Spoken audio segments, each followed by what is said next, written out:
Hey guys, welcome back to the channel. This is story about what if Naruto's 5th birthday he got attacked by a mob of villagers, but during which it caused something within Naruto to awaken a legendary bloodline. Part 1. Before I start, please do support for more amazing content and comments for part 2. Do consider to subscribe my channel and share my video to your friends and check out the description as well. Let's start the video. The history of Uzumaki. There once was a shinobi village called Uzumaki where it was also the capital city of the land of whirlpools. It was founded by just a single shinobi clan, the Uzumaki Clan, who uses to live in the land of fire, and they were one half of the Uzumaki Clan, and the other half being the Senju Clan. Ever since the age of shinobi began, thanks to the Sage of Six Paths giving mankind the power of Chakra, the Uzumaki Clan has always been at war with the Uchiha Clan, but eventually, some members of the Uzumaki Clan wanted to leave the land of fire before both clans ended wiping each other out, or another clan does it instead. However, the other members saw this as cowardly and refused to leave with them, especially from the Uchiha Clan. So the Uzumaki clan was divided into two separate clans, with those who decided stay in the land of fire, took the Sen part of their former name, and they became known as the Senju clan, while those who left and traveled the land of whirlpools took the Maki part of their former name, and they became known as the Uzumaki clan.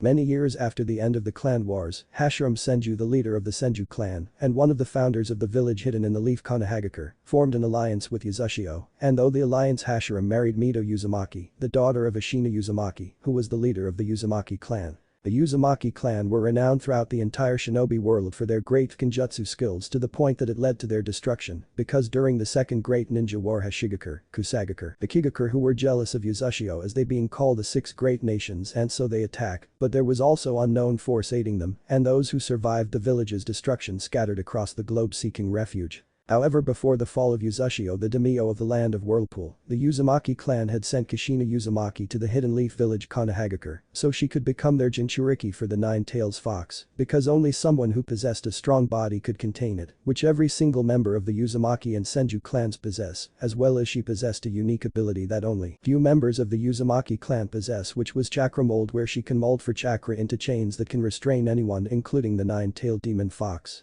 In the land of fire is where the village hidden in leafs Konohamaru is, and it is also where Naruto Uzumaki, the Jinchuriki to the nine-tailed fox the Kyuubi, lives and is hated. On October 10th, the day that Naruto Uzumaki was born on, the Kyuubi had escaped from its previous Jinchuriki, who was Naruto's own mother Kushina Uzumaki, and it began destroying the village, but was stopped by the 4th Hokage Minato Namikaze, also known as the Yellow Flash of Konoha, by sealing the Kyuubi within Naruto, who was his own son. However, what people didn't know was that during the 9 months that Kushina was pregnant with Naruto, the Kyuubi's chakra was mixed with Naruto's own chakra, and when he was made into the Kyuubi's new Jinchuriki, it caused something within Naruto's body to change and became stronger, granting him things that his parents didn't possess. Before Minato died, he had also sealed the last of his and Kushina's chakra within Naruto, in hopes of seeing him again when he was older, but because of the change within Naruto's body, Minato's and Kushina's chakra instead just merged together with Naruto's own chakra, which would eventually granted him all of Minato's and Kushina's memories and knowledge, and all Naruto had to do was to unlock them.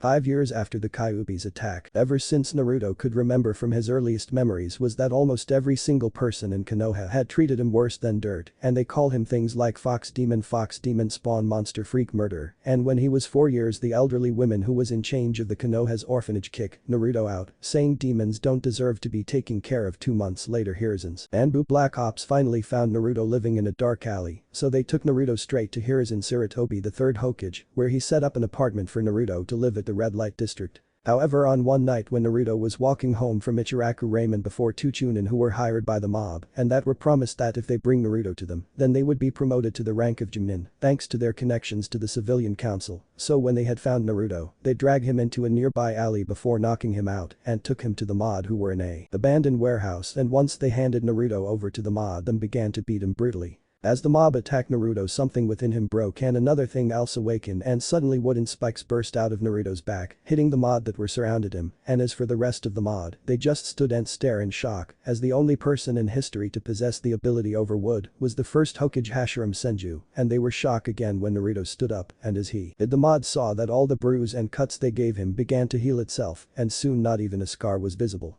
The mob then tried to run away like cowards, seeing that things have turned around for the worst for them, but then even more wooden spikes shot out of the ground, hitting every single one of them and killing all of them. Afterwards, Naruto passed out on the floor. Within Naruto's mind, suddenly Naruto's eyes snap open, and he found himself in a dark sewer where at first he thought that the mob have thrown him down in the sewer to die, but then he remembered what happened with the mob and the wooden spikes that came out from his back and the mob which caused him to fall to his knees crying. "They were alright, I really am a monster," Naruto said while crying, but just then Naruto felt something calling out to him, so after a minute he decided to find out what it was rather stay where he was. After a couple of minutes of walking towards whatever was calling out to him, Naruto found a very large room that had a cage with a symbol for seal on it, and Naruto felt that whatever was calling out to him was coming from within the cage, so him continue walking towards it. When he reached it he tried to see whatever was inside, but all he could see was darkness, but just then giant claws came out from the cage, and also hitting Naruto however he managed to duck just before they could touch him. Naruto then ran away from the cage and headed towards where he was before, but as he looked back at the cage, and he saw two large dark red eyes staring at him which caused Naruto to freeze in fear.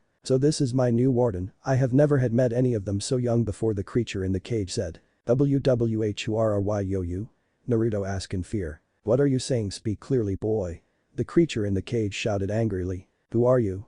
Naruto asked again but clearer. "I sure you have already heard about me, I'm the mighty nine-tailed fox the Kyuubi said proudly. "Wait, the same Kyuubi that attacked the village 7 years ago?"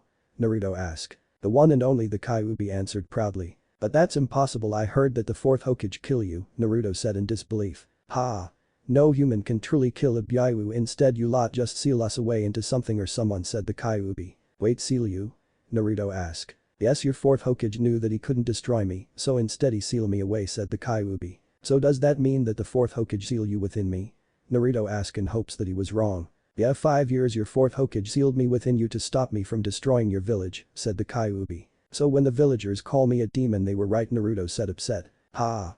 You wish you are not me kid, all what you are a vessel nothing more," said the Kyuubi. "But I killed those people," said Naruto. "No, they case your bloodlines to awaken when they were attacking you, so I'll say it was in self-defense," said the Kyuubi. "Bloodlines?" Naruto asked confused. "You know the special ability that some ninjas had which is only within some shinobi clan," said the Kyuubi. "His chakra feels a lot like Hashirama's chakra, maybe that's why he can use wood style just like him, but I can also sense that it's similar to Kushina's, so perhaps he could even use those chains, but at the same time it also feels more dense," thought the Kyuubi. "You mean like that clan that all the members had wide eyes, but I'm an orphan and clanless, so how do I have a bloodline?" said Naruto. "It doesn't matter that you're orphan, you still had parents, but neither of them had these bloodlines. Expert for your mother, she kind of had 2 of them, but they have evolved greatly within you because of my chakra entered your body back when your mother was still my Jinchuriki, and her name was before." The Kyuubi couldn't finish its sentence, Naruto interrupted. "Kushina Uzumaki," Naruto said in confused tone. "Yes, that was her name, but how did you know that?" the Kyuubi asked curiously. "I don't know why, but I just do like I know that Mito Uzumaki, who later on became Mito Senju, was your first Jinchuriki," Naruto said confused on how he knew things. Interesting, perhaps it has something to do that maybe," the Kyuubi said to itself. "What are you talking about, what something?" Naruto asked wondering what the Kyuubi was talking about. "Well, 5 years ago when the fourth Hokage sealed me within you, he had also sealed the last of his and your mother's chakra in you as well, in hopes of meeting you again when you are older. However, both of their chakras didn't stay in you like it supposed to, instead they merged your own, and this must be the side effect. You have gained both of your parents' memories and knowledge, and the only reason why you are getting them now is because your bloodline had awakened," the Kyuubi explained. "Wait, the fourth Hokage, his name was Minato Namikaze, and he was my father," Naruto said in shock. "Yes, Minato was your father and the one who sealed me within you," said the Kyuubi. "Then it's all his fault," Naruto whispered. "What are you talking about?" the Kyuubi asked curiosity. "The reason why my life has been so miserable is all because he chose to protect the villager and condemned me to all this pain," Naruto said with tears going down his face. "And what exactly are you going to do about it?"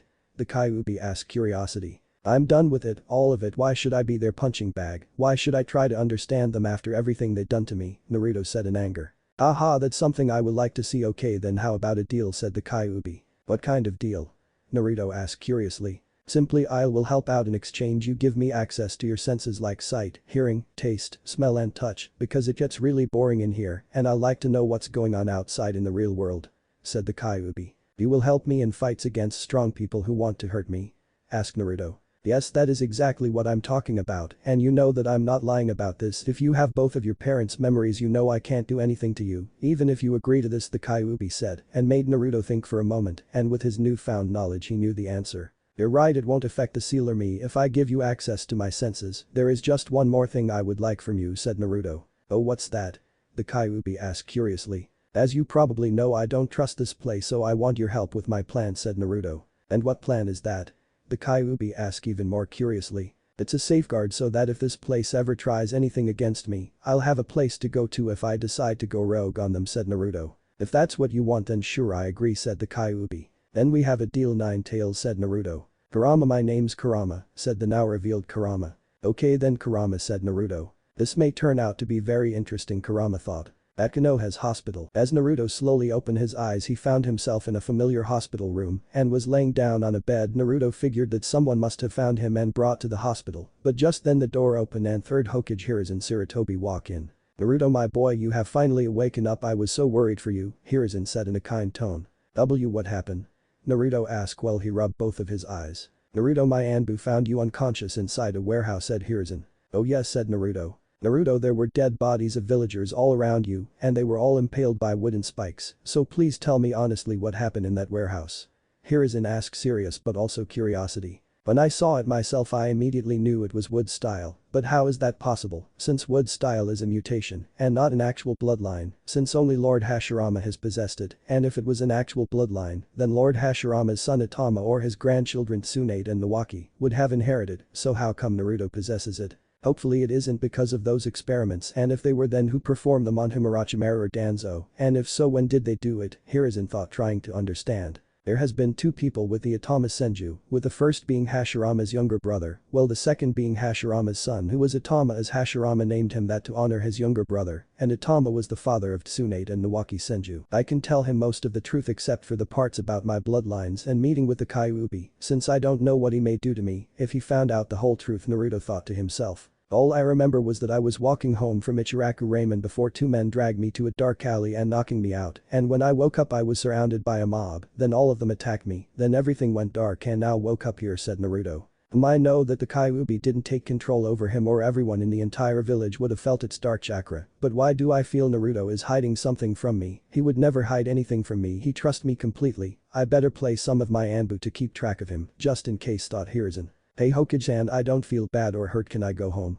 Naruto asked in a hurry. Yes, you can. Wait, did you just call me Hokage-san instead of old man? Hiruzen asked in shock. Yeah, I did, since you don't want to hear me call you old man, right? Naruto said as he put up his clothes. No, you're right, but still, Hiruzen said confused. Okay, I got to go, said Naruto as he rushes out of the hospital room. Now I know something wrong, I better order my Anbu to keep an eye on him right away, Hiruzen said to himself. With Naruto was running towards a very special place and away from the hospital because of two reasons. First was that now that Naruto has both of Minato's and Kushina's memories, he now where his real home was the Uzumaki Clan compound where Kushina grew up when she first came to the village from her original home village Uzushiogakure, a village created by the first Hokage Hashirama Senju himself and was built into the side of Hokage Rock. The second reason why Naruto left in a hurry was that now he know the truth. He didn't know what to think about the third Hokage, as he kept the truth about where Naruto truly come from, why the villagers hated him so much, and where he true home was from him. As Naruto got closer to the compound, he ran past a couple of sakura trees, and as he looked at them, he started to remember something happened that he wasn't involved in, but instead, it was parents' memories. It was about back when Kushina had just moved to Konoha, where she was bullied by the boys in her class because of her red hair, and one day one of the bullies grabbed it and started to pull it, but Kushina had enough and started to beat up all the bullies, and Naruto's father Minato had watched everything. However, later that day as Kushina made her way home though the sakura trees, the bully who had pulled her hair stopped her alongside his older brother who was a genin, and the older brother beat Kushina up and told her that the village will never accept an outsider like her, but just like before in the classroom, Kushina had enough and started to beat the older brother up as well as give him two black eyes, and then she beat the little brother again, and once she was finished she looked up and saw Minato standing on a tree branch watching the whole event. But since Naruto had all of his memories as well, he knew that when Minato was walking home, he saw the brothers and overheard them talking about what they going to Kushina, so Minato decided he wasn't going to allow that to happen, but once he got there he saw the Kushina beaten the brothers up already. When Naruto finally reached the Uzumaki Clan compound, he saw that it was the same size as the Uchiha Clan and Hyuga Clan compounds with a large wall that surrounded the entire compound and haven't weakened over the years despite no one living there in years and taken care of it. As Naruto walked to the only gate, which was large and had no handles but instead a seal which covered it, but Naruto knew, thanks to his parents' memories, he knew that the seal was designed to allow only clan members and other people who have been given permission from clan members entry, and all they had to do was to put a drop of blood on the center of the seal to open the gates, and they only have to do that once because after they would be allow entry all the time. So Naruto bit his thumb hard enough which caused it to bleed, then he placed the drop of blood on the center of the seal which caused it to glow, then the gates open. As Naruto entered the compound, he saw that its entrance stands in a laboratory with a bridge over a small lake, and its style for it was traditional fashion like many other clan compounds in Konoha. It had the Uzumaki Clan symbol on the inside of the wall that surrounded the compound, and most of its many buildings were built into the mountainside, and all the tiles on the roof of each building were red. "I'm finally home," Naruto said to himself happily. It has been 7 years since Naruto had obtained his parents' memories, awakened the wood-style bloodline and met with Kuruma, and during that time afterwards he has spent most of his time at the Uzumaki Clan compound, living there without any worry from the villagers and training in different things like ninjutsu, fuinjutsu, dijutsu and kinjutsu, but he wasn't as talented in jinjutsu whatsoever. However, he was immune to all forms of jinjutsu. Naruto is a 5'4" tall, making him one of the tallest of his age group and quite muscular, developed for his age, possessing an array of well-developed abdominal muscle. He has a fair complexion with his hair in a shaggy style similar to Minato's hair. His violet eyes had become slanted with slit pupils which caused many villagers and shinobis to wonder if the Kyuubi has taken over him, but since they couldn't feel the Kyuubi's sinister chakra, they decided to keep watch over him to see if he does anything, and the real reason why Naruto's were like that was because of the deal that Naruto had made with Kurama.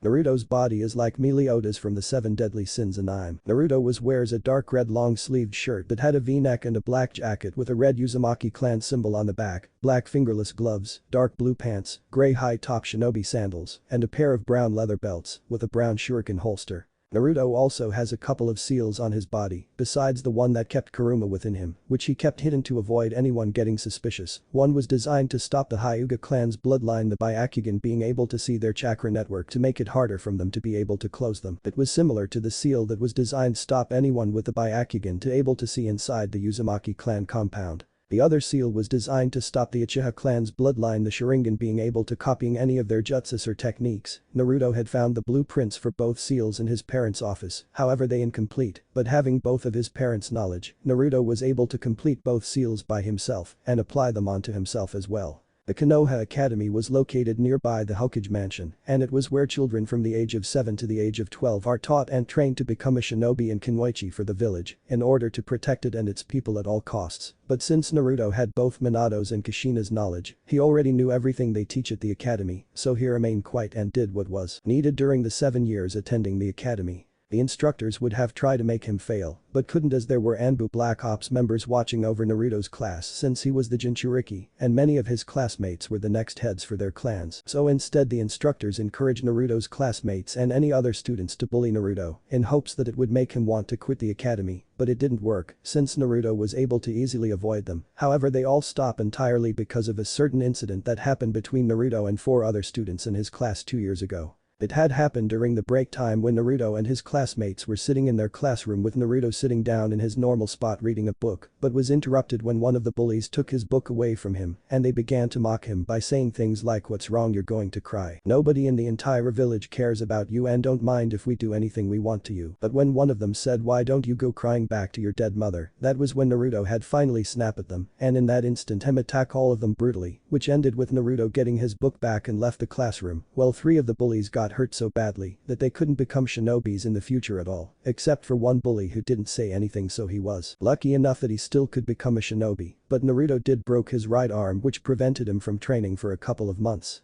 Of course, afterwards the bullies' parents all claimed that it was all entirely Naruto's fault and that he just attacked their innocent children for no good reason, expected for him being a demon after all. They demanded that Naruto should be kicked out of the academy and threw into prison for what he'd done to their innocent children, but Hiruzen revealed to them about the Anbu Black Ops member keeping watch of the classroom the whole time, and when the Anbu member had told Hiruzen the truth about the incident between Naruto and the other boys. However, Hiruzen did punish Naruto for what he did to the other boys, because Hiruzen knew that Naruto chose to ruin 3 of the 4 boys' shinobi career forever, instead of just knocking them out like he did to the other boy, so Hiruzen had to expel Naruto from the academy, but for only 4 months. However, that just pleased Naruto, as it meant that he didn't have to with annoying people at the academy. As Naruto entered the classroom he went to his usual spot as well as ignore the stares that he got from the other students and just sat down and closed his eyes and had a nap until the instructors arrive and so he can being the Genin exam and finally be done with the academy once for good. The Genin exam itself was made up in different parts, with the first being a writing test to see what they know, then a throwing test with both kunai and shuriken, a spar match against their instructors, and finally they must perform 3 techniques that all academy students are taught during their 7 years of attending the academy. Sasuke's POV. Sasuke was loved by almost every single person in the entire village because he was from the mighty and powerful Uchiha clan, who were one of the 2 clans that founded Konoha. However, he was the last of the Uchiha clan in Konoha because 4 years ago Sasuke's older brother Itachi Uchiha murdered every single other Uchiha member including their own parents, and on that very night, Sasuke vowed that he would become stronger so he could get revenge on Itachi for what he had done to their clan, and then he would rebuild the Uchiha clan stronger than ever before. When Sasuke had started at the academy 7 years ago, he didn't care about who Naruto was because back then Sasuke still had loving parents and caring older brother, but over time, Sasuke did notice 2 things about Naruto, and that was his personality. His uncaring towards anyone or anything at all was just like his older brother, and that whenever Naruto was asked to do something he will barely even try, and he would always succeed completely without any failure, but after the massacre, the similarities between Naruto and Itachi only angered Sasuke greatly. When Sasuke saw Naruto easily defeat the 4 bullies 2 years ago, he realized that Naruto was far stronger than Sasuke had thought and maybe everyone else in the class, and much to Sasuke's anger including himself, so Sasuke decided to use Naruto as an obstacle to surpass. Sakura's POV. Sakura Haruno was an average girl who comes from a civilian family who have never had anyone from their family become a shinobi kunoichi, where if Sakura does manage to pass the Genin exam, she would be the first. Had never had anyone from their family who because a shinobi, so if Sakura managed to pass the Genin exam she would be the first. The 2 main reasons why she joined the academy in the first place was because of her best and closest friend Ino Yamanaka. However, over the years they had a massive falling which ended their friendship and instead they became rivals for the attention from Sasuke, who was the second release on why she joined the academy in hopes to get close to Sasuke and hopefully become his future wife. When she first started at the academy both of her parents had told her to stay away from Naruto, which Sakura didn't know why, but she assumed that they must have a good reason on why, so she did, but after seeing almost all the other children were doing to Naruto, it got her into being mean to Naruto as well, because if he's a bad person from what her had heard he deserves it, right? But like everyone else they all stop entirely after seeing what he did to the group of boys, and it scared them all greatly because that could be them, and it was also how Naruto managed to beat all of them so easily and as well destroy 3 of them chance of becoming a shinobi for the village in the future, and it showed that if they are not careful he could and willing to do the same thing to them as well, so they all left him alone since then. Shikamaru's POV. Shikamaru was like any other member of his clan, the Nara clan, where he was highly intelligent, but with a lazy attitude towards anything which caused most people to look over his intelligence because of it. His best friend was Choji Akimichi. They met when they were young children because of their fathers who were best friends as well and were also teammates. Shikamaru and Choji would always hang out together, and when bullies would start picking on Choji just because of his weight, Shikamaru would always stand up for him. Shikamaru knew that he had a good judge of character, so when he joined the academy that was when he first saw Naruto the person that he heard was very bad and that he should stay clear from, but over the years Shikamaru saw that Naruto hadn't done anything wrong at all, and yet the teachers treated him terribly and even encouraged other students to do as well. However, there was one thing that Shikamaru was extremely jealous about Naruto, and that was when the instructors are teaching them something they would just ignore Naruto completely and Naruto would just sleep through the lesson. However, 2 years ago as Shikamaru saw how Naruto was able to beat up for the 4 bullies so easily and destroy 3 of their chance of becoming a shinobi in the future, despite how the instructors had never taught him anything, that was when Shikamaru realized why Naruto didn't try to learn anything during their lessons and instead just slept through all of them, or why he always looked bored like nothing interested him. It was all because he didn't need to be in the academy, he was all ready to become a genin, and it was just wasting his time attending the academy, and so Shikamaru decided that he tried to avoid any care of conflict between him and Naruto in the future. Joji's POV. Joji of the Akimichi clan has a very kind heart and because of it he never wants to harm anyone if given the chance or bully anyone ever, but he was bullied by a group of bullies because of his large bones. However, his best friend Shikamaru stood up for him and stopped the bullies for picking on Joji for good. Joji's father chose Akimichi, who was the 15th head of the Akimichi clan, and he wanted to make Joji less kind-hearted, but only for Joji's safety because it could get himself killed by his enemies on the battlefield. When Choji and Shikamaru first started the academy 7 years ago, Choji saw how Naruto was bullied so badly and he wanted to help him because he knew what Naruto was going through, but Choji was too scared to do anything because he didn't want the bullies to turn on him again for helping Naruto, so he left them alone but regretted it every time he saw it happen. However, 2 years ago when a group of bullies started on Naruto again, Choji finally had enough and decided that today was the day that he was going to stand up to the bullies for Naruto, just like Shikamaru had did for him all those years ago. But as Choji turned around to help Naruto, he saw how Naruto brutally beat all the bullies with little to no effort like they were nothing to him, and Choji realized that Naruto chose to put up with the all harassment from the bullies all these years, and that was when Choji decided that he will try to become Naruto's friend to make up all the years that he chose to do nothing. Ino's POV. Ino of the Uzumaki Clan was well known in her class for being a huge gossip, but it wasn't her fault since it runs in her family because her father Inochi Yamanaka was a lead member of Konoha Intelligence Division for his mastery over their clan's special technique which allow them to enter someone else's mind and obtain intel from them, so wanting to know everything about people was in her very blood. When Ino first started the academy, she heard about Naruto where he was a very bad person and that she should avoid completely, so she did, but he was in her class so she just ignore him and focus on what was important to her, and that was her crush Sasuke. Because of her crush for Sasuke, she lose her longtime best friend Sakura Haruno because she also had a crush on him as well, and so they became rivals for Sasuke affection. 2 years ago when Naruto had brutally beat up a group of bullies easily, Ino realized something, that all the gossip that she had gathered over the years said nothing about Naruto being that strong, and all what she really knew about him was that he was an orphan. He was bullied by almost everyone in the academy. He never looked interest in anything, but yet somehow he always succeed in any task that was given to him, and so Ino decided to find out more about the mystery that is Naruto Uzumaki. Shino's POV. Shino of the Aburam clan was a very quiet boy and also at times off-putting to some people, and just like every member of the Aburam clan, he was infused with a special breed of insects called Kakachu that use his body as a net and feed on his chakra, living in a form of symbiosis. In return they attack and do other tasks as he commands, forming his main fighting style. As Shino started the academy 7 years ago, he felt something weird with his Kakachu, like they both were scared and drawn to something, and he found out it was coming from Naruto Uzumaki, and so Shino decided that he would keep watch on him to see why his Kakachu were strangely around him.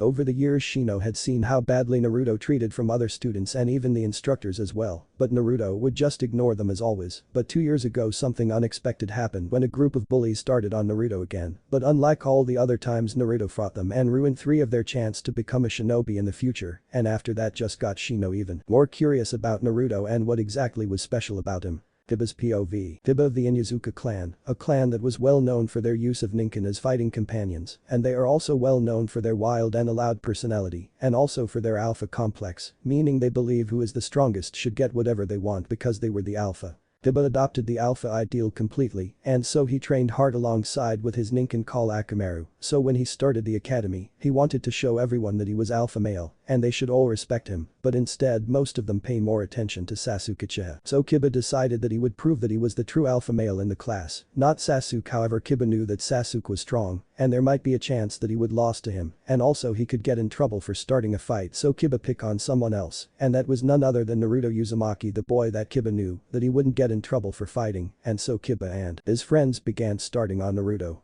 However, 2 years ago when he and his friends went to Naruto to start their daily mockery, but something within Kiba started to feel sorry for Naruto because of how much bullying he takes on a daily basis, and when one of his friends mocked his dead mother, Kiba knew that they had gone too far and he was about to put his foot down, but it was too late because Naruto had finally snapped and fought back brutally, and Kiba tried to stop Naruto. However, just as he grabbed Naruto's right arm, instead he broke his right hand and then knocked him out, and when Kiba woke up he found himself in a hospital room with his mother Tsume, his sister Hana and Akamaru, and from that day on Kiba decided to stay clear away from Naruto. Hinata's POV. Hinata Hyuga was looked down upon from the Hyuga clan because of her lack of self-conscious and strength, however it never stopped her from trying to become stronger to prove to everyone that she wasn't useless and would be a great clan head. When Hinata first started the academy she extremely nervous and worried, especially when she saw how Naruto Uzumaki was being treated, and she wanted to do something since when they were younger, some bullies were making fun at her because of her eyes. However, Naruto stepped in and defended her, which caused Hinata to admire him, but as she saw that it didn't bother him at all, she kept quiet until he decided to do something about it, and she also admired him even more for being able to put up with it.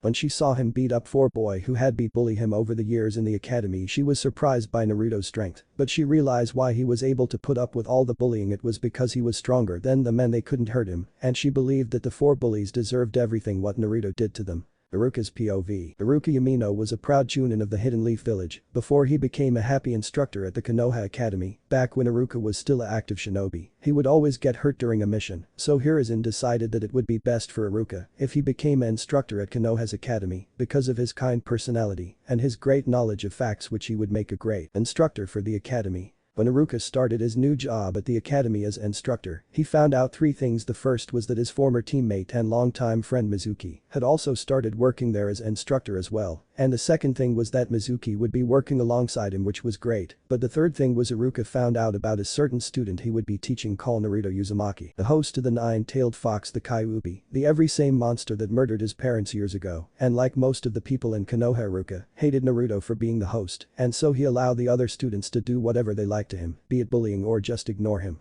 However, 2 years ago, as Iruka and Mizuki went to get a drink of coffee, but in their way back they heard a lone scream coming from their classroom, so they ran towards it, and when they opened the door they saw 4 boys at the far back of the classroom and were all knocked out, and Naruto walk out from the other door. Iruka found out it was indeed Naruto who knocked out all the boys by himself, and he wanted Naruto expelled from the academy, but the Hokage revealed that it was the 4 boys who started the fight, and there was an Anbu Black Ops member who had watched the entire event and has been watching the class since it began. Then the Hokage told Iruka how disappointed he was with him because he knew that Iruka and all the other instructors allow and even encourage the other students to bully Naruto, and the Hokage then told Iruka that if he or any other instructors does that again, they would be fired and will not be allowed to become an active shinobi again, and so Iruka left Naruto alone just like everyone else. The normal POV. As the 2 instructors finally entered the room and all the students stopped talking immediately and waited for the instructors to begin their Genin exam so they can finally become shinobi of the Hidden Leaf Village. Alright everyone, today is the day you all have been watching for to see if you are ready to become a shinobi for our great village, Iruka said, which caused most of the students to smile, thinking they were going to pass easily. Okay, so let's begin the Genin exam with the writing test. I will hand out the exam papers, and once everyone has one you can begin, Mizuki said before he handed each student an exam paper, and he gave Naruto his last. Okay, you all can begin, said Iruka. As Naruto did the exam, he felt something annoying, and he knew what exactly it was. Someone was trying to cast a Jinjutsu over him, maybe in hopes to make him fail, but they were unaware that he was immune to all types of Jinjutsu. However, whenever someone tries to use Jinjutsu on him, Naruto would always get an annoying feeling in his head, which basically helps him by alerting him that there's someone trying to use Jinjutsu on him, so the only question who was trying to fool him. So Naruto used his sensing ability to find whoever it is, and he found out it was Mizuki, which didn't surprise him at all, because he knew Mizuki hated him greatly for being a Jinchuriki like most of the village, so Naruto ignored the annoying feeling in his head and just continued the exam, but it did make him wonder what was Mizuki up to, because he could get fired by the Hokage if the Anbu Black Ops members spot him doing it, and that just made Naruto curious. Why was Mizuki risking his job and shinobi career like this just to be an annoying dick to Naruto like always? Naruto had finished the exam first and just kept quiet to wait for everyone else, so after a bit when everyone else had finally finished they all handed in their exam paper to Mizuki. Then Iruka told everyone to follow him to do the next part of the Genin exam, but before Naruto left, he saw Mizuki looking at his exam paper, and Naruto could tell Mizuki had 2 things on his mind: anger because his Jinjutsu didn't work at all, and the other was wonder why didn't his Jinjutsu failed. Naruto then caught up with everyone else outside at the place where they were taught to use kunai and shuriken, probably which caused Naruto to sign, as he could already tell that today is going to very slow and annoying. Alright everyone, this part of the test is to see your skill with kunais and shurikens, Iruka said as he held both weapons in his hands. Iruka then walked towards a table and put the kunais and shurikens onto it, and then he picked a piece of paper with all of his students' names on it and a pen. When I call your name out you will come here and use these kunais and shurikens, and to begin the test, said Iruka. Once Iruka began to call out each student's name, they each took their turn at the test. The ones that had only civilian parents managed to get some of their kunais and shurikens to hit the targets, while the children with shinobi parents but weren't part of a clan managed to do better because they received training, and as for the children who came from clans, they got even better score while having only a few of their kunais and shurikens miss. Okay, next Sasuke-chiha, please come here and put open the kunais and shurikens, Iruka said, while all of Sasuke's fangirls scream happily the moment Iruka call out Sasuke's name. Once Sasuke picked up the kunais and shurikens, he began the test first to use the kunais and managed to get all of them to hit their targets and even able hit the center 5 times. Next he picked the shurikens and just like before he managed to hit all the targets as well as the center a couple times. Once Sasuke finished, all of his fangirls let out a loud scream and began to praise him for his coolest, while all the boys just look at him with awe for his skill and was jealous because of all of his many fangirls. And as Sasuke walked back to where he was earlier, as well as ignore all the stares from everyone, he then gave a look at Naruto, which basically saying try to beat that. Okay, now the last is Naruto, Uzumaki Iruka said while he held in his anger. As Naruto walked towards the table, he ignored all the stares and whispers from all of the other students, and once he picked up the kunais and shurikens, he first used the kunais just like Sasuke did, and Naruto managed to hit all of the targets, and he even managed to hit the center 7 times, and as he picked up the shurikens, and he also managed to hit each of the targets also as hit the center more times than Sasuke did. Iruka and all of the other students just stood still out of shock from Naruto's performance, however Naruto just ignored them and just went back to his stop next to the tree, while Sasuke gave Naruto an angrily look for beating his score, and because Naruto had a bored look on his face while doing just like his older brother always had on his face, and which basically told Sasuke how easily it was for Naruto. As Iruka got out of his shock, he then told the class to follow him for the next part of the test. As they arrive at the Taijutsu training ground where Iruka told them that they were going to do the Taijutsu part of the exam, and then he began to tell that they will have to fight twice, and first they would have to fight another student. It was boys versus boys and girls versus girls, and after they have to fight against him or Mizuki. Naruto watched the fights between his classmates and he found them to be boring, especially the ones with a civilian child against another. They just acted like two normal children fighting, and as for the ones with child from a clan up against a civilian kid, they ended quickly with the person from a clan winning, of course. When it was finally Naruto's turn and he was up against a civilian boy called Ginga Ramen who looked overconfident, and as they entered the ring, Ginga told Naruto that he has been training for this because the person he wanted to fight the most was Naruto because he was cousin of one of bullies that Naruto beating up and he wanted to get revenge on Naruto for what he did to his cousin.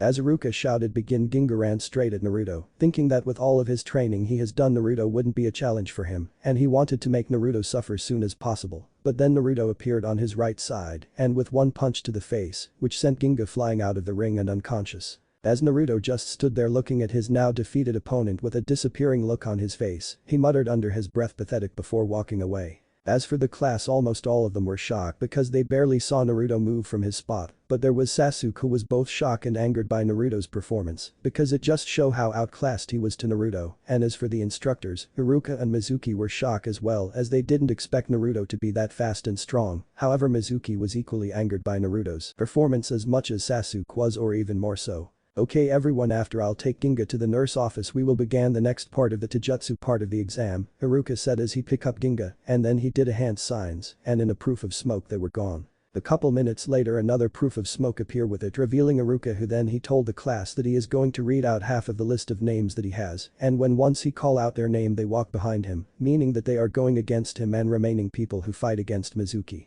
Okay, now we need 2 lines, one the right side and the other on the left side, Iruka told the class, which they did. All the future clan heir and heiress as well as a couple of civilian children were in Iruka's group while Naruto and the other children were in Mizuki's group. Naruto was going to be last in his group, so he decided to watch the matches only to see if Mizuki had any flaws that he could use against him when it was going to be his turn, and Naruto found that Mizuki blocked someone's attack. He exposed his right knee that if someone kicks hard enough it cause he to both fall and be in a lot of pain. When it was Naruto's turn and as he walked onto the ring, he saw the face expression on Mizuki's face change from the nice and happy teacher to a guy who wants to kill someone, and that someone was none other than Naruto Uzumaki. From the look in Mizuki's eyes, Naruto knew that Mizuki wasn't going to hold back against him, expert for using ninjutsu and jinjutsu, so Naruto decided that he wouldn't either, but the only problem was that Hiruzen would see him far stronger than a normal genin and will demand answers about it. Ready, Naruto?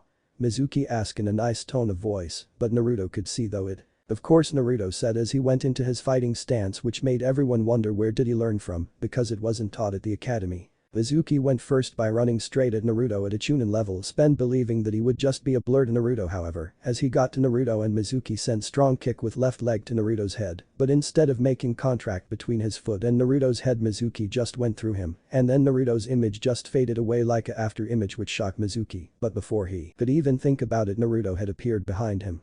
Naruto sent a powerful kick at Mizuki's back right leg, causing a lot of pain to Mizuki and making him to fall to the ground. Mizuki then sent his right arm backwards, hoping to hit Naruto, but instead Naruto just grabbed it and used it to lift himself up, and then he did a swing kick to Mizuki's head, sending flying a bit to the other side of the ring.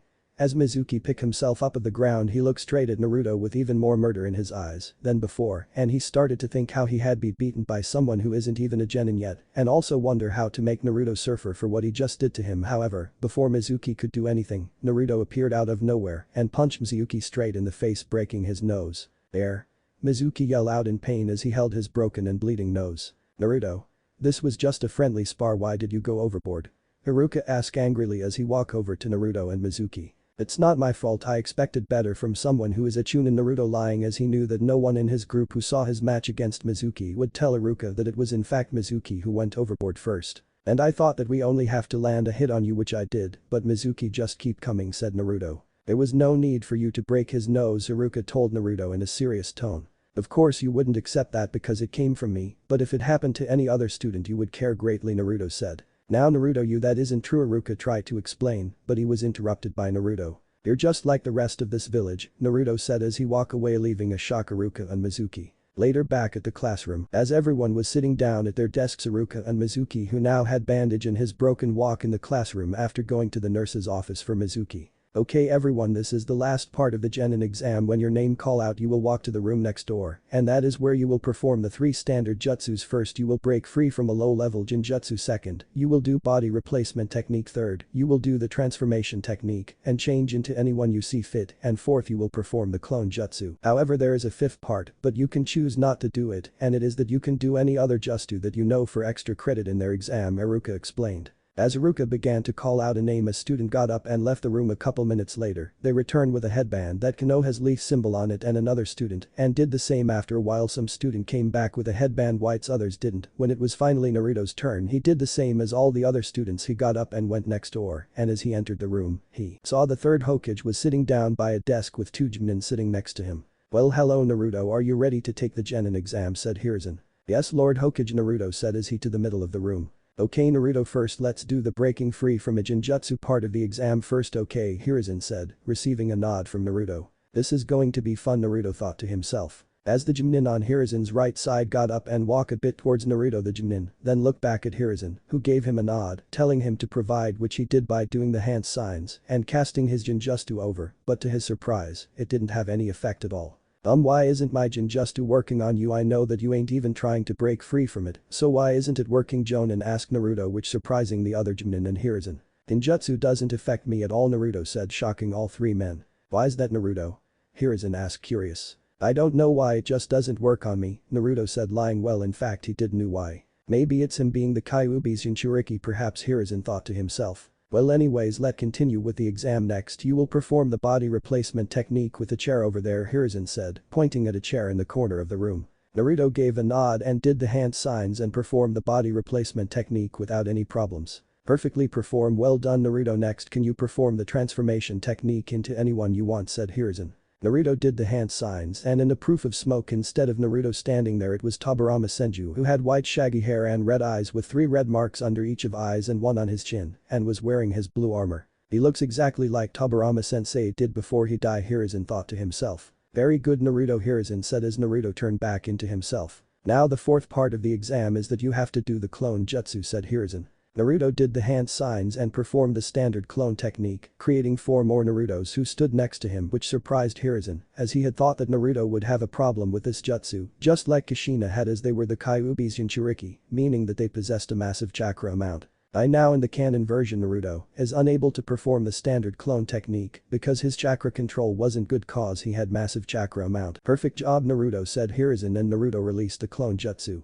Now I have to say, from the report about your grades at the academy and your scores in the Genin exam, you have passed with flying colors. However, if you want you can do the 5th part of the exam and do any other jutsu that you may know, said Hiruzen. I would like to do that, Lord Hokage, Naruto said as he prepared his jutsu. I wonder what jutsu does he know, Hiruzen thought to himself, eager to know. Naruto, also don't worry about any damage if you are going to use a destructive jutsu, said Hiruzen. As Naruto turned around to face the wall, he did a couple of hand signs and said fire style. Foxfire Jutsu. Naruto manifested 10 fireballs in a circle in front of them and launches them straight the wall, causing an explosion which shook Konoha Academy, causing some people to panic. Hiruzen and the two Genin just stared in shock from Naruto's jutsu, and as they look at the wall, they saw that it was in fact damage from Naruto's jutsu, which made them even more shocked because the seals on it should have prevented something like that, which only show how Naruto's mastery over the jutsu and his power. However, unknown to them, Naruto wasn't using his full strength. Then Naruto, how and where did you learn the jutsu? Hiruzen asked curiously. Though research, I discover it at the library and I have mastered it as you have seen, said Naruto. I see, well, any case you perform it perfectly, so here is your headband showing that you are now a shinobi of the Hidden Leaf Village, Hiruzen said as he handed Naruto the headband, who wrapped it around his right arm. Thank you, Lord Hokage, Naruto said as he left the room and went back to the classroom. I have to find out what Naruto is hiding for the safety of the village, Hiruzen thought. Later, back at the classroom, after the last couple of students did their final part of the Genin exam, Iruka got a piece of paper from another instructor, which was given to them by Hiruzen. Okay class, tomorrow morning I want everyone who have passed the Genin exam to here for team assignment, but before I tell you that you can go, I announce who is the Rookie of the Year, Iruka said, which actually got everyone excited, wanting to know who it was. The Rookie of the Year name is Naruto Uzumaki, Iruka told, which surprised a few and anger Sasuke and all of his fangirls. What? All of Sasuke's fangirls shouted. But Iruka-sensei, Sasuke-kun deserves the title far more than Naruto does, Sakura said, which all the other fangirls nodded their heads in agreement. Well, actually, Sakura, Naruto got the highest in both grades and in score of the Genin exam, so he does deserve the Rookie of the Year title, Iruka said, shocking everyone in the classroom. He beat me in everything, how's that possible? I'm a Uchiha elite, nobody should be better than me, Sasuke thought to himself angrily. Congratulations, Naruto, you have earned it, Iruka said before telling the class they can leave. At midnight in Konoha, almost every single Genin, Chunin and Genin in Konoha was the Hokage mansion because someone had stolen the forbidden scroll of sealing, which contains many dangerous technique inside it, so the Hokage had ordered his shinobi the scroll return and bring whoever have stolen the forbidden scroll of sealing to him. Iruka was currently chasing someone though the woods who he believed is the person who had stolen the scroll of sealing from the Hokage's mansion. When Iruka finally caught up with who it was, Iruka was belong shock. It had to be you, Iruka, Mizuki said while standing on a tree branch. Mizuki, but why? Iruka asked, trying to understand why would his childhood friend do something like this. Because I wanted more power and I have been promised it if I give them this scroll, Mizuki said with an insane grin on his face. Mizuki, please don't do this, think about our friendship, Iruka begged his friend. Friendship? We were never friends, I just use you. However, it wasn't until when the village denied me the position as an academy high instructor, despite my performance in the test, and then you, Iruka, made the cut, only performed well with my assistance, and finally when Tsubaki chose you over me was when I started to truly hate you to the point where I wanted to kill you, said Mizuki. But Mizuki, if I was able to find you so quickly, so will the Anbu, and they will be executed you for treason, Iruka begged. Haha, you don't think I planned for this to be able to escape from the Anbu, Mizuki said. Mizuki, who are you working for? Iruka asked, wondering who was the mastermind. As if I would tell you, Iruka, Mizuki said, unaware that someone had appeared behind him in a quick yellow flash. How about me then, sensei? The person behind Mizuki asked, which surprised Mizuki, and as he turned around to see to it was Naruto, who then punched him in the face, damaging his nose even more and was strong enough to send Mizuki flying to the ground. Why's the demon brat here, Mizuki thought, angry. Naruto? What are you doing here? It's too dangerous for you. Iruka asked, wondering why Naruto was here. Doing one of my duties as a shinobi of the leaf, stopping this traitor from stealing the scroll of sealing, Naruto said. Naruto, I'm trying to convince Mizuki to return back to the village without the need of bloodshed, Iruka said, hoping to avoid any fighting. He's a traitor to the Hidden Leaf Village, and so he will be punished accordingly, Naruto said in a serious tone. Haha, you think you can kill me, you demon brat? Why? Because you somehow managed to be the Rookie of the Year. Don't think that title makes you a great ninja, it takes power to be that, Mizuki said, sounding more like a madman. For once I actually agree with you, sensei, Naruto said, shocking both Iruka and Mizuki. Didn't expect that kind answer, Mizuki thought to himself, but then he realized something that could be fun for him. Hey brat, have you ever wondered why everyone in the village hates you so much and call you a demon, said Mizuki. Mizuki, don't do it, it's forbidden to speak about it. Iruka shouted, trying to stop Mizuki from revealing the secret about Naruto. I think it's about damn time that the brat finally know the truth. So Naruto, it was because on the night that Kyuubi's attack on the village the fourth Hokage defeated it by before Mizuki could finish he was interrupted by Naruto, sealing it within me which made me its Jinchuriki, Naruto said, shocking both Iruka and Mizuki that he knew the truth. Naruto? How did you find out about that? Iruka asked, wondering how Naruto discovered about the Kyuubi being inside of him. For a village filled with ninjas, you lot are terrible at keeping secrets, Naruto said, lying, not wanting people know that he has talked with the Kyuubi or they will cause even more problems for him. It doesn't matter, I'm just going to kill both of you too, and when the Anbu arrive here I will say that it was the demon who stole the scroll and kill you Iruka, and then I will say that when I arrive here and saw you dead on the floor, so I had no choice but to kill the demon, which the village will celebrate and thank me greatly for, and no doubt will make me the next Hokage after the old man finally dies, Mizuki said before he began to laugh madly. How far has he gone and how didn't I notice this sooner, Iruka thought to himself. You're more delusional than I thought, said Naruto. Why is that, you little demon? Mizuki asked angrily at being called delusional by a brat. Because you ain't capable of killing me, Naruto said in a serious and cold tone. I'll show you. You damn fox demon. Mizuki shouted angrily as he grabbed one of his Fuma shuriken of his back and threw it as hard as he could at Naruto. Naruto. Move. Iruka shouted, hoping that Naruto would listen to him. However, Naruto didn't move but instead he just caught it between two of his fingers and thumbs with ease, which shocked Mizuki. You call that a throw, Naruto said in a mocking tone, then he threw it back at Mizuki much faster. Mizuki managed to avoid it, but he did get a deep cut on his leg. AWWWWW.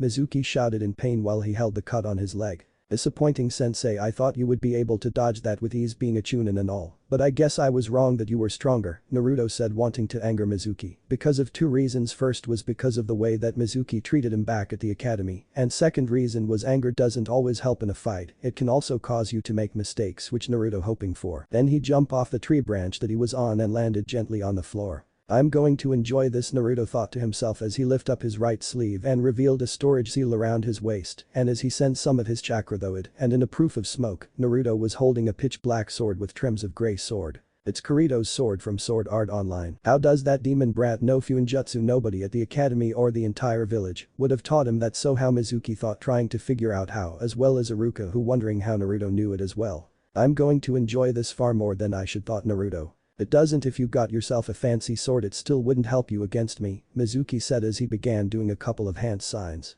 Earth style. Earth and stone bamboo jutsu, Mizuki said as he clapped his hand against the ground, and suddenly 4 large spikes of earth came out of 4 separate directions from the ground and around Naruto, as well as aim right at him. However, they never managed to hit Naruto because right before they were about to, Naruto jumped into the air, but Mizuki saw this and began doing another couple of hand signs. Earth style. Rock gun jutsu, Mizuki said just as he fired bullet-sized bits of rocks at Naruto, which on its way only expanded even larger. As Naruto saw them coming straight at him, he then started to channel chakra through his sword which appear on it, and then he cut each rock that was to close him in half before landing back on the ground. What's going on? How is he able to avoid my attack so easily, Mizuki thought, because any other academy student would have been killed by now. Naruto then put his sword into the ground next to him and he started doing hand signs before extended his hands at Mizuki, and both of Naruto's palms was a large amount of electricity. Lightning style. Thunderbolt jutsu, Naruto said as he unleashed a bolt of lightning at Mizuki, who just stood there out of shock as he watched Naruto's jutsu destroys everything in its path. As the smoke cleared, it revealed scorch earth, destroy trees and a badly burnt Mizuki who was still alive, but only because Naruto didn't use his full strength in his jutsu. How, where did he get that kind of power? Iruka thought in shock. Are you alright? Naruto asked looking at Iruka. Yeah, but Naruto, where did you learn the jutsu from? Iruka asked curiously. That's none of your business, Iruka. The Anbu Black Ops will no doubt be heading here because of my and Mizuki jutsus, so take care of the scroll until they arrive, Naruto said before disappearing in a quick golden flash. The moments later after Naruto left, 4 members of the Anbu Black Ops appeared. Iruka, what exactly happened here? One of the Anbu asked curious after seeing all the damage. Where do I begin, said Iruka. Naruto wasn't happy not one little bit. Why? Because the 3rd Hokage had ordered his personal Anbu Black Ops to find him and bring Naruto to him. The sooner the better, however, despite being brought to a man who will lie straight to his face or constantly be told to try to understand things, which usually involves the villagers and shinobi treat him horribly. That wasn't what truly pissed Naruto off. It was that he was in middle of eating his lunch, his favorite food, miso ramen from Ichiraku, before being interrupted by the Anbu Black Ops and be told that the 3rd Hokage demanded to see him immediately. However, Naruto knew it is stupid to be so angrily for a small reason like this, but he couldn't help himself. Why? Because originally back when he was 5 years old, before the change as he calls it, Naruto was already mad in love with ramen, and after he got the memories at double, because Kushina had also loved ramen just as much as him, and it kind of fused his love for ramen, which created a person who really loves ramen. Anyways, Naruto was currently standing in front of the 3rd Hokage in his office, and he already knew that this was about last night between him, Iruka and Mizuki, who was at the Konoha's hospital surrounded by Genin, just in case he tried to escape or to take his own life to prevent the identity of whoever he was working for to be discovered. Naruto, I think you know exactly why I have called you here today. Hiruzen asked in a serious tone. Yes Hokage-san, it is about the event that happened last night, said Naruto. That's correct Naruto, no normally I would have called here straight away after the event, but my Anbu Black Ops couldn't find you said Hiruzen. Because after the incident I went straight home as it was late after all said Naruto. Naruto, I am tired of playing these games with you, I know you weren't at your apartment and you haven't been there at all last night, so that leaves me this important question, where were you all last night after the incident? Hiruzen asked in a serious tone. Like I said Hokage-sen, I went straight home said Naruto. Naruto, unless you mean to tell me that you have some other place where you call home, or I just don't know what to think said Hiruzen. Hokage-sen, I thank you for the apartment that you gave me all those years ago, but I haven't truly used it much for the past couple years now said Naruto. In that case I would like to know where you live now Naruto. Hiruzen asked curiously as to the place where Naruto disappears, to which his Anbu Black Ops can't find. Somewhere that the villagers won't vandalize said Naruto. Naruto, please tell me, where do you live now, don't you trust me at all?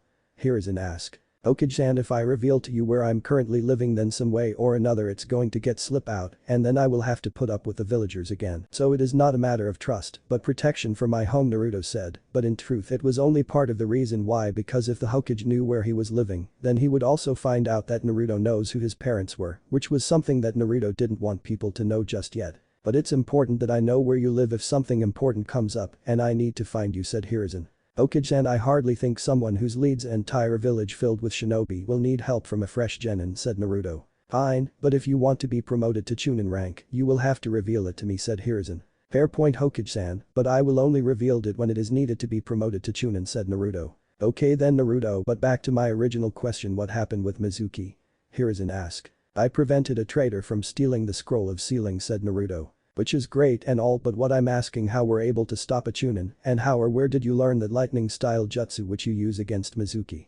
Hiruzen asked curiosity. I thought that I needed to know more jutsus before becoming a shinobi for the leaf, however since no one would teach me anything, so I decided to create my own said Naruto. Naruto, are you telling me that you created the jutsu? Hiruzen asked shocked. Yes I did Lord Hokage said Naruto. Incredible Hiruzen muttered to himself. Like father like son, I just Hiruzen thought while thinking about back when Minato created his own personal jutsus like the Rasengan that he used back during the Third Great Ninja War. Is that all Hokage-san said Naruto. There are some other things I want to ask you Suddenly Hiruzen was interrupted by someone bursting into the Hokage's office. Today is the day that I finally surpass you old man, a little boy said who had kunai in his hand, but because of his long blue scarf, he tripped over it and fell straight to the ground. Ow, that hurt the boy said in pain. Sign, I'm getting too old for this said Hiruzen.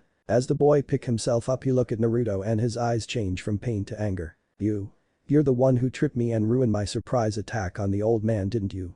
The boy said angrily. No, you trip over your own scarf, which by the way you really need to shorten to avoid things like this from ever happening again said Naruto. You did trip me because there is no way I would fall over something stupid like that the boy said angrily. Konohamaru, I'm in the middle of something important, can this wait said Hiruzen. Not until he apologizes for tripping me up said Konohamaru. Sign, I don't time for this, Hokage-san, can I leave now said Naruto. Yes you may Naruto said Hiruzen. Wait, not until he apologizes for tripping me over said Konohamaru. Just then a man ran and he was wearing a banana version of Konoha's headband protector, which covered all of upper half of his head, pitch black sunglasses similar to the ones that the members of the Aburam clan wear, and the standard Konoha uniform, but without the flak jacket. Lord Hokage, I am so sorry, he just ran away when my head was turned said the man. It's alright Ibisu said Hiruzen. Ibisu looked at Konohamaru who was standing next to Naruto, and when Ibisu realized who Naruto was he gave him the same look that almost everyone gives him. The Kyuubi brat thought Ibisu. Well, I'm waiting for my apology said Konohamaru.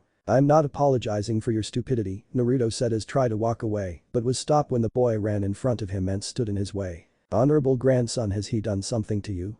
Ibisu asked. He tripped me up and ruined my surprise attack said Konohamaru. I don't have time for this kid, Naruto said as he picked Konohamaru up to move him out of way without hurting him. Put the third Hokage grandson down immediately. Ibisu demanded. No doubt now that he knows that I'm the third Hokage's grandson, he's going to go on his hands and knees and beg for my forgiveness Konohamaru thought. Yeah, you better put me now or else said Konohamaru. Or else what? Naruto asked. Well, my grandfather will fire you from the Leaf Shinobi said Konohamaru. Then I will be able to leave the village without the worry of being marked missing Naruto said, surprising Konohamaru and Ibisu as they didn't expect that kind of answer. Well, I am the third Hokage's grandson, so you better show me some respect said Konohamaru. He's starting to sound like a certain annoying Uchiha I know Naruto thought. Respect is earned not given kid Naruto said before he walked towards the door but was stopped again by Ibisu. You will show respect to the third Hokage's grandson and apologize to him immediately. Itasu demanded. How about no, Naruto said before disappearing in a burst of speed and then reappearing behind Itasu and made his way out of the Hokage's mansion. What was that? Both Konohamaru and Itasu thought. Lord Hokage, we must do something immediately for what boy has done, said Itasu. Itasu, Konohamaru had trip over on his own scarf, so there's nothing to be done, understand, said Hiruzen. Yes, Lord Hokage, Itasu said before turning his attention to Konohamaru. Now then, honorable grandson, you must avoid that boy at all times, he's nothing but trouble, and you do wish to become the future Hokage, so just follow my teaching, and you will be fine. Before Itasu could finish his sentence, he was interrupted by the third Hokage. Konohamaru is gone, said Hiruzen. What? Where did he go? Itasu shouted. I believe he ran after Naruto, said Hiruzen. I must find immediately.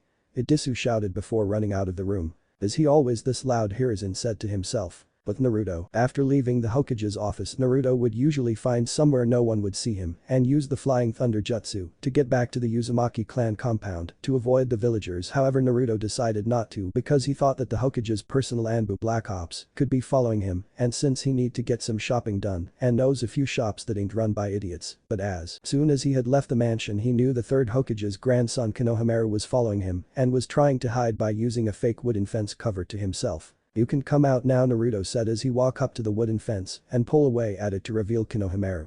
Just as I expected from my new teacher to see though my hiding skill, said Konohamaru. What skill? Anyone could see though that shinobi or not, thought Naruto before realizing what Konohamaru had just said. Wait. What do you mean by new teacher? Asked Naruto. Well, after seeing what did at my grandfather's office, I decided that you would be a better teacher than Itasu, said Konohamaru. And just like I said back to Hokage's office, I don't have time for this, said Naruto. Wait, you have to train me, said Konohamaru. Why? Because you're the Hokage's grandson, said Naruto. Can you at least help me then, said Konohamaru. Fine, I'll help you a bit, but I got some shopping to do first, said Naruto. Right now I see what he eats, if that's the case or anything, and when he sees my skill he will change his mind and beg to train me, thought Konohamaru. I bet he's hoping to find out any of my secrets, thought Naruto. 2 hours later at a training ground, Naruto had his hands behind his back and was dodging Konohamaru's attacks, which was easily for him and has been doing it the past 10 minutes, and just then Konohamaru collapsed from exhausting. Why can't I hit you? Konohamaru asked while trying to catch his breath. I've been training a lot longer than you have, Konohamaru, said Naruto. Naruto walked over to a rock and sat on it. Hey, I've been wondering something. Asked Naruto. What's that? Asked Konohamaru. Why are you pushing yourself so hard? Naruto asked, curious. Because I want to become the youngest Hokage, Konohamaru answered proudly. Something tells me that isn't all of it, is it, Konohamaru, said Naruto. I want people to stop seeing me as the honorable Hokage's grandson and see me as me, said Konohamaru. So he wants to be acknowledged by everyone. It reminds me of Wilmy before I stop caring what they think of me, Naruto thought. Okay, but there is something else. Why did you want me to train you instead of that other guy? Naruto asked. Because he's just like everyone else, treating me different, and the reason why I ask is because you don't care that I'm the third Hokage's grandson, and after seeing how you got past Itasu so easily I know you would be perfect, said Konohamaru. Okay kid, I will only help you with a couple of things, okay, said Naruto. Really? Konohamaru said happily. Yeah, why not, you seem like a good kid, said Naruto. Awesome. Konohamaru shouted happily. 1 hour later, and that's how you perform the transformation technique, got it, Naruto said, finish explaining to Konohamaru. Yeah boss, said Konohamaru. Boss? Naruto asked, curious. Well, I decided that since instead of calling sensei, I'll call you boss, said Konohamaru. Anyways, I think that's enough for today, said Naruto. But just then Itasu jumped out from the trees. Honorable grandson, I've been looking for you everywhere, Itasu said as he walked to Konohamaru and grabbed his wrist, pull he away. Let go of me. Konohamaru said as he tried to break free. Honorable grandson, you must stay away from him, he's nothing but bad news, trust me, said Itasu. He said let go, said Naruto. You stay out of this or else. Said Itasu. I give 5 seconds to let go of him or I'll make you let go, said Naruto. Ha. You may have bested Mizuki, but you got no chance against elite jonin like me, Itasu said proudly. Let's see about that, Naruto said before disappeared and reappeared with Konohamaru, who looked confused. How did he got hold of the honorable grandson? Itasu thought in shock. I guess I have to teach you a lesson, so you should feel honored as I am elite trainer, Itasu said as walked towards Naruto and Konohamaru. Wait, don't hurt him, I will come with you if you do, Konohamaru begged, not wanting Naruto to get hurt, but suddenly he felt a hand on his shoulder and it was Naruto's. Thanks Konohamaru, but I think someone has to put this guy in his place and I'm more than happy to do it, Naruto said as he walked towards Itasu. You should have just allowed the honorable grandson to leave, I wouldn't have to hurt you, but now that chance is gone, said Itasu. First of all, his name is Konohamaru Sarutobi, and second, you've been annoying me since the moment I first saw you, so yes, said Naruto. Naruto disappeared in a burst of speed and did a swing kick to Idisu's head which sent he flying. Wow, Konohamaru thought amazed. Ow, what the hell? Idisu said as he rubbed his head and got back up.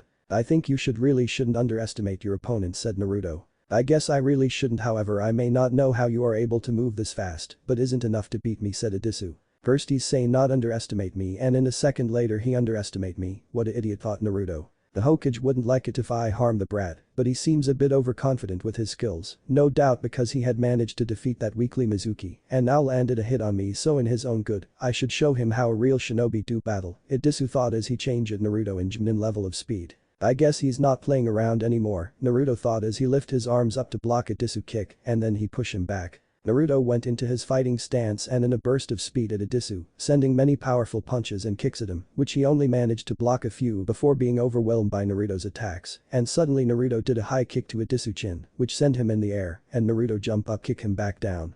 Naruto's fighting stance is the same one that Goku has. He actually managed to do it, Konohamaru thought amazed. Ow, that level of taijutsu takes 2 years to master, so how did he do it, thought Idisu. I say it before and I will say it again, do not underestimate me, Naruto said standing over Idisu before walking away. Wait. Idisu shouted with his remaining strength. Sign what is now? Naruto asked annoyed. Where did you learn to fight like that? Idisu asked curiously. From one hell of a teacher, Naruto said before leaving. Wait for me, boss, Konohamaru said running after Naruto. Inside the Hokage's office there stood the 9 Genins who will be this year's senseis. Okay everyone, I will now tell you who will your students, said Hiruzen.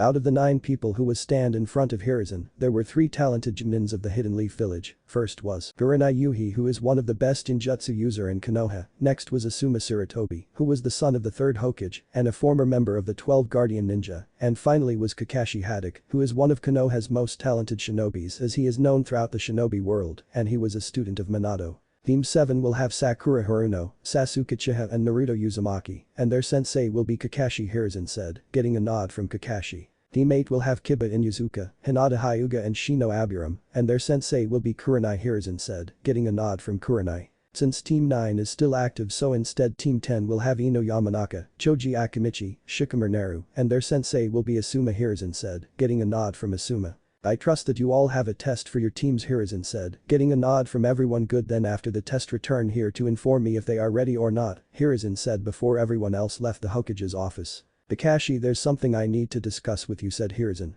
Sure, Lord Hokage, said Kakashi. It's about Naruto. As you know, 7 years a mob of villagers had two Chunin kidnap him and brought to them where they attack him, Hiruzen said. Well, inside he was angrily at what those villagers and Chunin did, and when he found who the 2 Chunin were he had them punished. Yes, I know, Kakashi said while inside he was angrily as Kakashi was one of the Anbu who watch over Naruto, but on the night that Naruto was kidnapped, Kakashi was on a mission and he found out what happened when he returned. But what you don't know is how Naruto was saved, said Hiruzen. That's true, I have always wondered how. Kakashi said as when he found out he wanted to know exactly what happened, but the Hokage refused to tell him or anyone what exactly happened. When my Anbu found Naruto in the abandoned warehouse, they found those who were responsible for it, however they were dead, Hiruzen said, shocking Kakashi. How's that possible? Did the seal on the 9-tails fox weaken and harm to kill them? Kakashi asked concerned. No, it didn't. As if it did then the whole village would have felt its chakra, they were all killed with wooden spikes, Hiruzen said, shocking Kakashi again. Lord Hokage, are you suggesting what I think you are? Kakashi asked. I am Kakashi, I believe that somehow Naruto possesses wood style, said Hiruzen. But how's that possible, Lord Hokage? Naruto isn't a descendant of the first Hokage, and wood style is a mutation instead of an actual bloodline. If it was, then wouldn't the first Hokage's son or his grandchildren, Tsunade Senju and her younger brother, instead, said Kakashi. I don't know, Kakashi, as I only know Naruto is somewhat related to the Senju clan as they and Uzumaki clan were once the Uzumaki clan, said Hiruzen. Lord Hokage, please tell me it isn't because of Danzo and those experiments. Kakashi asked angrily. No, as after the attack I had my most trustworthy doctors examine Naruto's blood to see if it's similar to Tenzo's, but thankfully it wasn't, said Hiruzen. Is there anything I should know about Naruto, Lord Hokage? Kakashi asked. Afterwards Naruto changed, he became distinct from anyone, but after what he had been through I don't blame him, but whenever my Anbu try to follow him they would always lose him, and I no longer know where Naruto lives as he had revealed to me after the incident with Mizuki. He no longer lives in the apartment I had given him, but refused to tell me where he lives, now believing that the villagers would find out and vandalize it, which I can understand. However, I told him that if he wants to be promoted to Chunin rank, he will have to reveal it, which he agrees, said Hiruzen. I see, so you hope for me to get him to open up and trust people again? Kakashi asked as he already planned on doing that. Yes, exactly, that's one of the reasons why I chose you to be his sensei Kakashi, but before you say I just tell about Naruto's skills, said Hiruzen. With Naruto was currently sitting down at his place at the far back next to a window by himself with his forehead protector around his head, and Naruto had changed the blue cloth of his forehead protector to a black elastic. His eyes were shut, making everyone else in the classroom think that he was sleeping, which was shocking, because two most loudest girls, Sakura and Ino, were fighting over who gets to sit next to Sasuke. However, in fact Naruto was in his mind, playing a game of shogi against the Kyuubi to pass the time, but he had to stop because he had sensed that Iruka was coming. Alright everyone, I know that all of you are excited, but please be quiet so I can tell you who are your teammates, and new sensei Iruka said, which everyone did. Okay, team 1 will be Iruka said as he read out the list that the Hokage gave him. Okay, going to skip all the other teams and do the ones that you know. Team 7 is Sasuke Uchiha, Sakura Haruno, and before Iruka could say the third member's name he was interrupted by Sakura. Yes. True love wins in your face, Ino pig. Sakura shouted happily while jumping out of her sit. Sakura. I haven't finished yet, sit down. Iruka shouted. Sorry Iruka-sensei, said Sakura. And as for your third team member, it is Naruto Uzumaki, and your sensei will be Kakashi Haddock, said Iruka. Kakashi, he's the last remaining student of his team and possesses the Sharingan in his left eye, thought Naruto. Yes, I going to be with Sasuke and he will see that we were made for each other, but why do we have to have Naruto, thought Sakura. Great, I'm stuck with a loud fangirl, but at least I got Naruto on the team, maybe I can learn what makes him so strong, and hopefully this new sensei Kakashi Haddock is a strong shinobi and knows many powerful jutsus, thought Sasuke. Iruka-sensei, wasn't Naruto named the Rookie of the Year? Well, Sasuke was the second best in our class, and Sakura is one of the top kunoichi, so shouldn't the person who is dead last be on their team instead of Sasuke? Shikamaru asked curiously. Well, the Hokage decided to try something different this year, said Iruka. Most likely he wants Kakashi to keep an eye on me, will also train Sasuke to master his Sharingan when he finally awakens it, and since Sakura's mother is on the Konoha Council she most like pull some strings to get Sakura on the same team as Sasuke, thought Naruto. Anyways, teammate will be Kiba Inuzuka, Shino Aburam, Hinata Hyuga, and your sensei is Kurina Yuhi, said Iruka. The higher ups probably pick our team to be a tracker team, it's a smart idea, thought Shino. Yes, I'm going to the alpha on this team, and Hinata is pretty cute, and hopefully maybe our new sensei is hot, thought Kiba pervertly. I was hoping to be team up with Naruto-kun, but I just hope that I get along with my teammates and sensei, and that I don't hold them back in any misaisions, thought Hinata. And lastly, since Team 9 is still active, the last team will known as Team 10, and its members will be Ino Yamanaka, Shikamaru Nara, Choji Akimichi, and your sensei is Asuma Sarutobi, however, said Iruka. Why do I have TTOB stuck with the lazy bum and the fat ass? Ino shouted angrily. Hey, I'm not fat, I'm just big bone. Choji shouted before going back to eating his big bag of crisps. Ino, all teams are decided by the Hokage and the council, so if you have a problem speak with them, said Iruka. It's so unfair. Why does Billboard Brow gets to be with Sasuke-kun while I'm stuck with these two, thought Ino. They probably want to recreate our father's team, the Ino Shikacho, thought Shikamaru. At least I'm with Shikamaru, thought Choji. Now all of you wait here for your new sensei to pick you up, said Iruka. 2 hours later, the only people who were still waiting for their sensei was Naruto, Sasuke and Sakura, while everyone else's sensei had came and pick up their genin. Sakura was trying to start a conversation with Sasuke and was failing as Sasuke just ignore her, while Naruto went back playing a game of shogi against the Kyuubi, but there was amount of times you can play it until it gets boring, so he decided to pass the time by getting a drink. As Naruto got up and walked to the door but stopped when he heard Sakura shout his name. Naruto. Where are you going? We're supposed to stay here and wait for our new sensei to finally show up. Sakura shouted. Calm down, I'm just going get a drink, Naruto said before leaving the room. How rude. He could have at least offered to get us one, Sakura thought, as she could actually use a drink. After 20 minutes of Sakura continued to try to start a conversation with Sasuke, to which annoyed him greatly, and just then someone new walked in the classroom.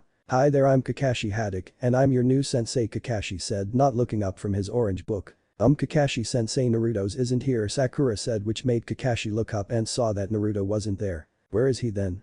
Kakashi asked curiously. He said he's going to get a drink, but that was 20 minutes ago, said Sakura. Then I guess I'm going to have to go and looking for him, Kakashi said as he turned around back to the door, but to his surprise Naruto was standing there with a can of soda. How did he get behind me undetected, Kakashi thought Sue. About time you show up, Naruto said before taking a sip of his drink. Okay, then meet me on the roof, Kakashi said before disappearing, leaving a couple of leaves. Yes, I will see you two up there, Naruto said before he performed the same thing that Kakashi just did, surprising Sasuke and Sakura. On the roof, as Kakashi appeared he went and sat on the wall, read his book, believing that he got some time to spend, but suddenly in a proof of smoke, Naruto appeared and ignored Kakashi and sat down to finish his drink. So he knows the body flicker technique as well, Kakashi thought curiously. After 7 minutes Sasuke and Sakura finally managed to get to the roof. Okay, now that everyone is here, why don't we tell everyone what's our likes, dislikes, hobbies and dreams are, said Kakashi. Kakashi-sensei, why don't you go first so we know what to do, said Sakura. I'm sure, well, my name is Kakashi Haddock, my likes and dislikes are, well, I can't say, my hobbies are, well, you three are too young to know, and my dream is, well, I don't feel like telling you, said Kakashi.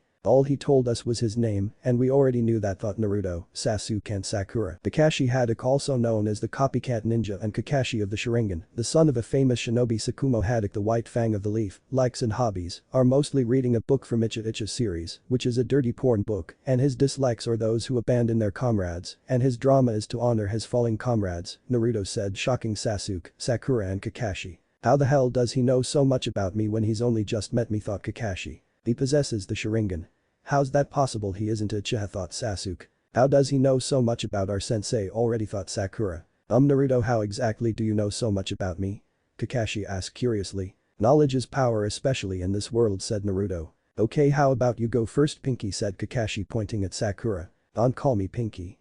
Sakura shouted. Well, anyways, my name is Sakura Haruno, and my likes are, quick glance Sasuke, and my dislikes are Ino Pig and quick angrily glance at Naruto. My hobbies are, another quick glance at Sasuke, and my dream is, and another quick glance at Sasuke. What a total fangirl, thought Kakashi and Sasuke. Does she think of anything other than Sasuke, thought Naruto. Okay, how about you, Mr. Moody, Kakashi said, pointing at Sasuke. My name is Sasuke Uchiha. I don't like many things, and I hate a lot of things. My hobbies are training and learning new jutsu, and I don't have a dream because I'm going to make it into reality. I'm going to kill a certain man and restore my clan, said Sasuke. He's so cool, thought Sakura. Yeah, he's everything what he's profile said, thought Kakashi. As long as he stays away from me and don't try to use me for his own goals, everything will fine between us, thought Naruto. And finally, you the blondie, Kakashi said, pointing at Naruto. My name is Naruto Uzumaki. My likes are reading, fishing and gardening. My dislikes are stupid and annoying people. Quick glance over at Sakura. My hobbies are training and learning new things, and as for my dream, well, I guess is to be able to travel, said Naruto. Well, at least he seems normal, Kakashi thought. Well, anyways, you three ain't Genin just yet, said Kakashi. What? But Kakashi-sensei, we passed the exam, didn't, said Sakura. Well, that was just to see if you were ready for the true exam, said Kakashi as he stood up. Met me tomorrow morning at 10 o'clock in the training ground 7, Kakashi said as turn around to leave. Oh, before I forget, here's so advice for tomorrow, don't eat anything or you will punk it up, Kakashi said before leaving a couple of leaves. The next day after the team meeting at Konoha training ground 7 at 12 o'clock at 12 o'clock stood only two people. Sasuke and Sakura said they had been waiting for their sensei and other teammate of 2 hours and they were annoyed and hungry, but suddenly Kakashi appeared wavering at two of his students and not even being bothered by the angrily looks he was getting from them. Good morning, you two, said Kakashi. Where have you been? We had waited for you for over 2 hours. Sakura shouted very loudly and angrily. Well, you see, I'm making my way here, but a black cat crossed my path, so I had to go the long way around, said Kakashi. Don't you dare give us that lame excuses. Sakura shouted. Anyways, where's Naruto? Kakashi asked, realizing that Naruto wasn't there. He hasn't shown up, Sasuke said, slightly jealous because Naruto didn't have to wait 2 hours for Kakashi to finally show up. Actually, I been here for the past 20 minutes, Naruto said, sitting on a tree branch, surprising Kakashi, Sasuke and Sakura. What? Why didn't we see or hear you? Sakura shouted, surprise. Because you were too busy dreaming about Sasuke and he was busy thinking about revenge, Naruto said, lying completely because thanks to his father's memories, he knew that Kakashi is always late unless it was for an important mission, so when he said to be here at 10 o'clock, he would actually show up at 12 o'clock. But how didn't I notice him at all until he spoke? Kakashi thought, curious. Kakashi then walk over to a rock and place a clock on it before walk back over to Naruto, Sasuke and Sakura, and then he pull out 2 bells from his pocket. You three have 1 hour, get these bells from me or all of you will be sent back to the academy, said Kakashi, causing Sasuke and Sakura to tense up while Naruto didn't seem bothered by it at all. But Kakashi-sensei, there is only 2 bells, said Sakura. Impressive, Sakura, I didn't know you can count, Naruto said, mocking tone. Shut up, Naruto. Sakura shouted angrily. Make me, Naruto said again in a mocking tone as he knew Sakura wouldn't be able to do anything against him as she barely does any physical activity to get stronger as she's too focused on her looks to impress Sasuke, instead try to impress him by showing him that she's a badass kunoichi. Now there's no need for fighting anyway, it means that one of you will be sent back to the academy, said Kakashi. Being. Kakashi shouted, and in that moment Sasuke and Sakura jump into the brushes while Naruto just disappear. I can sense Sasuke is in a tree while Sakura is in the forest, but I can't sense Naruto. How's that possible, Kakashi thought as he walked into the forest. In the forest, Sakura wasn't hiding or even planning to get the bells from Kakashi. Instead she was walking around the forest shouting very loudly for Sasuke. Sasuke-kun, where are you, Sasuke-kun? Sakura shouted, looking for her true love. Suddenly she heard something behind her, and as she around to see what it was, but what she saw both shocked and horrified her. There stood leaning on a tree was Sasuke, who was bleeding badly. Sakura, please help me, Sasuke begged. Sasuke-kun, Sakura said while she was on the edge of crying. Please help me, Sakura, Sasuke said before falling to the ground dead. Sakura screamed and then passed out. As she did, the Sasuke in front of her faded away, and up in the tree sitting on a branch was Kakashi. Maybe I overdid it bit, but she should have seen though the demonic illusion. Hell viewing technique, as her report said that she's one of the most gifted kunoichis of this year's graduation class, Kakashi thought before leaving. Back on the training ground, as Kakashi walked out forest, he quickly took out a kunai and blocked the incoming shuriken that were for his head. He has some good aim there, thought Kakashi as he watched Sasuke out behind a tree. So you decided that you would be the first to try to get the bell, said Kakashi. Don't underestimate me, I'm not like the other two, I'm far better than them, Sasuke said as went his clan's fighting stance, the interceptor style. That is yet to be seen, said Kakashi. You just stood. Sasuke changed Kakashi at a chunin level of speed which surprised him, and he then continued to block and dodge Sasuke's attacks, which impressive Kakashi by how far skilled Sasuke was in Taijutsu, because he was managing to push him back bit. However, Sasuke jumped away and threw several shurikens and kunais at Kakashi, who managed to dodge all of him with ease. However, he did fell for a trap that Sasuke laid out for him, where several move kunai and shuriken were fired at him when Sasuke picked up one the kunais that thrown and used it to cut a rope line. As Kakashi dodged all of Sasuke's shurikens and kunais, Sasuke quickly ran at Kakashi and once again engaged Kakashi in Taijutsu, but as Kakashi managed to dodge and block Sasuke's attacks, he quickly realized that Sasuke wasn't truly trying to fight him, but instead distract Kakashi as he got closer to grab one of the bells from Kakashi. Upon realizing what Sasuke aimed was, Kakashi saw Sasuke that was about to grab one of the bells. Kakashi managed to jump away in the nick of time, but Sasuke managed to slightly touch one of the bells. Okay, now that was close, this kid is pretty good, I got be careful with him around, or else, thought Kakashi. As Kakashi jumped away, Sasuke thought that he needed to up his game if he wanted to pass the exam, so he began to do hand signs. Fire style. Fireball jutsu, Sasuke said as he let out a middle-sized fireball through his mouth. As the fireball headed towards Kakashi, who just stood there out of shock. How can a mere genin be capable of doing a C-rank fire ninjutsu technique, caught Kakashi. As the fireball engulfed Kakashi, Sasuke saw that this was his chance, so he quickly ran over to Kakashi to grab of the bells, but to his surprise, he couldn't find he anyway. Where the hell is he behind me? Above, Sasuke thought as he tried to find where Kakashi was. But suddenly something grabbed Sasuke's ankles, and as he looked down to see what it was, he saw Kakashi's head sticking out of the ground. Looking for me, Kakashi said before he pulled Sasuke underground, leaving only his head by using the earth style. Double suicide decapitation jutsu, after which Kakashi came out of the ground and kneeling down in front of Sasuke. Well, Sasuke, I got to admit you are indeed talented, I didn't expect to be pushed this far, Kakashi said before he got up and walked away. You can't leave me like this. Sasuke shouted angrily. Just then Sakura, who had regained conscious, walked out from the forest, but only to see Sasuke's head on the floor. Arrrr.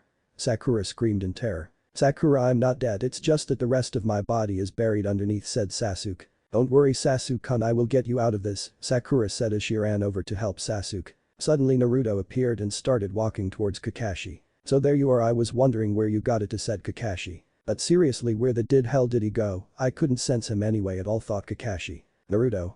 Help me get Sasuke out of this.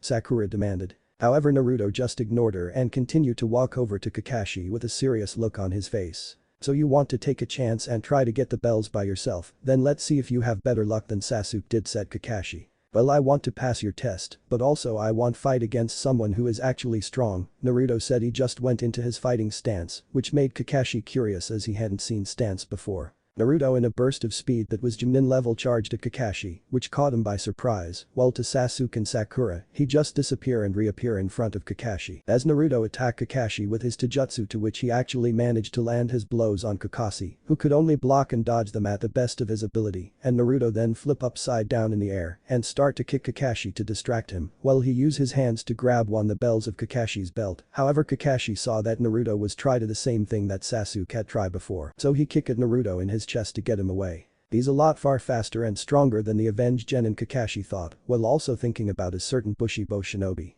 As Naruto managed to land his feet back on the ground, he then did a couple hand signs and said Shadow Clone Jutsu, which surprised Kakashi as he didn't know that Naruto knew the jutsu. In a proof of smoke, 10 more Narutos appear who all then change at Kakashi, while the real Naruto disappear into the forest. Now then, where did the real one run off to? Kakashi thought as he managed to land a single blow on each of the clones, then made his way into the forest to find the real Naruto. However, as Kakashi walked in the forest, suddenly he sensed something was coming, and just then a big gust of wind came out and smacked Kakashi, which sent him flying into a couple of trees, and as Kakashi lay down by the fallen trees, he had one thought going through his head. That was a wind style, but the Hokage told me that Naruto had shown that he possessed both lightning and fire chakra natures, so how can he perform wind style jutsus, as well, thought Kakashi as he picked himself up of the ground, but to kick in the back by Naruto. Okay, I see that you definitely ain't playing around, Kakashi said as he picked himself up again, while also looking at Naruto. This is battle, so why would I, Naruto said as he released his sword from its seal, which shocked Kakashi as he recognized the sword that Naruto was holding. That sword. It's Kushina's the Midnight Sword, but how or where did he get his hands on it, thought Kakashi. Kakashi quickly brought out from his back pocket 2 kunais and held one in each of his hands to block Naruto's attacks with his sword. Naruto then changed at Kakashi at same level of speed as before, and as he got to Kakashi, he did a upper slice at him, to which cut part of Kakashi's Konoha's flak jacket, but he managed to block with his kunais by doing a X shape. However, Naruto was able to break free and swing his sword around and cut Kakashi's left arm, causing it to bleed, and he followed it up with a kick to Kakashi's side, which push. Okay, I'm actually having a bit of trouble here, thought Kakashi. Naruto continued his assault on Kakashi, who could only avoid them and then block until Naruto had enough and start to channel chakra through his sword, causing it to glow brightly, and with one upper swing Naruto managed to shatter both Kakashi's kunais into pieces. That was chakra flow. Okay, seriously, how does he know to do that, Kakashi thought as he avoided Naruto's next attacks by jumping away from him. However, he saw Naruto wasn't coming at him, which confused Kakashi. Leaf ninja art. Yanagi technique, Naruto said before he began to wave his sword back and forth, which caused Kakashi to hallucinate, and with his guard down, Naruto began freely cut Kakashi where to Kakashi. He saw multiple waving arms out to slash them, however eventually he managed to break, and once he did he immediately jump away from Naruto. That was a Jinjutsu, the leaf ninja art. Yanagi technique, but his records say that he wasn't good in Jinjutsu, so he really was trained by him, then Kakashi thought. The only reason why that worked on Kakashi was because he didn't expect Naruto to be able to use Jinjutsu. That's an interesting technique you got there, Naruto. Your record said you weren't any good at doing Jinjutsu, so how you perform it? Kakashi asked curiously. Though hard work, Naruto said simply. Fair enough, Kakashi said before he jumped to the trees, but as he was about to reach a branch, something flew past him and cut the branch completely, forcing Kakashi to land back on the floor. But just as he turned around to see whatever it was, Kakashi saw Naruto instead of channeling normal chakra, though his sword, he was channeling wind chakra and swung it in a horizontal slash and shouted wind slash, where he created a crescent-shaped blade of wind. The blade of wind flew at Kakashi at a very quick phase. However, thanks to Kakashi's quick reflexes, he just managed to avoid Naruto's deadly technique, although he did receive a deep cut on his bottom left leg. But the technique didn't stop there as it continued and went on and cut down 2 trees that were behind Kakashi. What was that technique just now? I've never seen or even heard of such technique before. Kakashi thought in shock. However, Kakashi quickly snapped out of his shock when he saw Naruto was about to unleash another one of his attacks at him, to which Kakashi continued to make his way out of the forest, but only to be chased after by Naruto, who continued to unleash more of his wind slashes at Kakashi, which cut down many trees. As Kakashi jumped out of the forest and landed in the middle of the training ground, he saw that Sakura had finally finished digging Sasuke out, but just then Naruto walked out of the forest with revealing his sword so that he could perform some hand signs. Lighting style.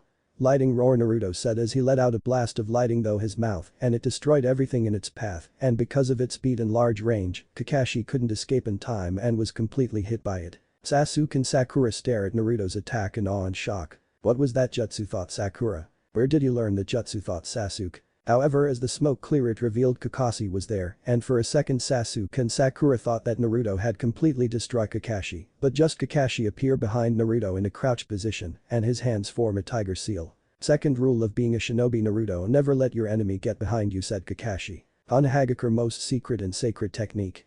1,000 years of death, Kakashi said as he inserted his index and middle fingers at Naruto's rectum. But as he did, the Naruto in front of him exploded, causing a massive explosion. Fortunately though for Kakashi, he managed to evade the explosion just in time. That was the clone grade explosion. First he knows the shadow clone jutsu, and now this. Where is he learning all these techniques from, thought Kakashi. The real Naruto quickly ran out of the forest and threw a couple of kunais and shurikens at Kakashi, who managed to dodge them. However, before Naruto continued his attack on Kakashi, the alarm clock rang, meaning that the test was over. Afterwards, Naruto and Sasuke stood next to wooden poles, while Sakura was tied to one with Kakashi stood in front of them. Okay, seeing that none of you, let's talk what went wrong, said Kakashi. Sakura, you were too occupied trying to find Sasuke to even do anything to pass the test, and you failed to notice that you got caught by my genjutsu, said Kakashi. Sasuke, well, you did try to get the bells off me, and you did a good job in trying, however you didn't thought about working with the others, believing that they would have hold you back, said Kakashi. Naruto, you were the same as Sasuke, well, you did a good job trying, but you didn't try to work with either Sasuke or Sakura, said Kakashi.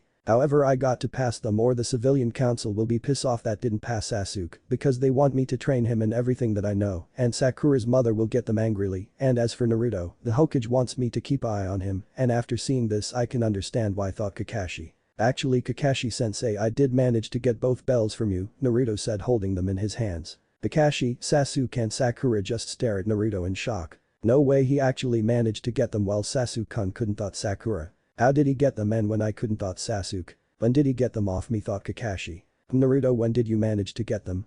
Kakashi asked curiously. I took them off you when I had you under my genjutsu, said Naruto. Makes sense, but still, how did he manage to grab them? He was far away, Kakashi thought, unaware that Naruto had used his chakra mold ability to grab them during his attack. Then why didn't you say that you got them off me?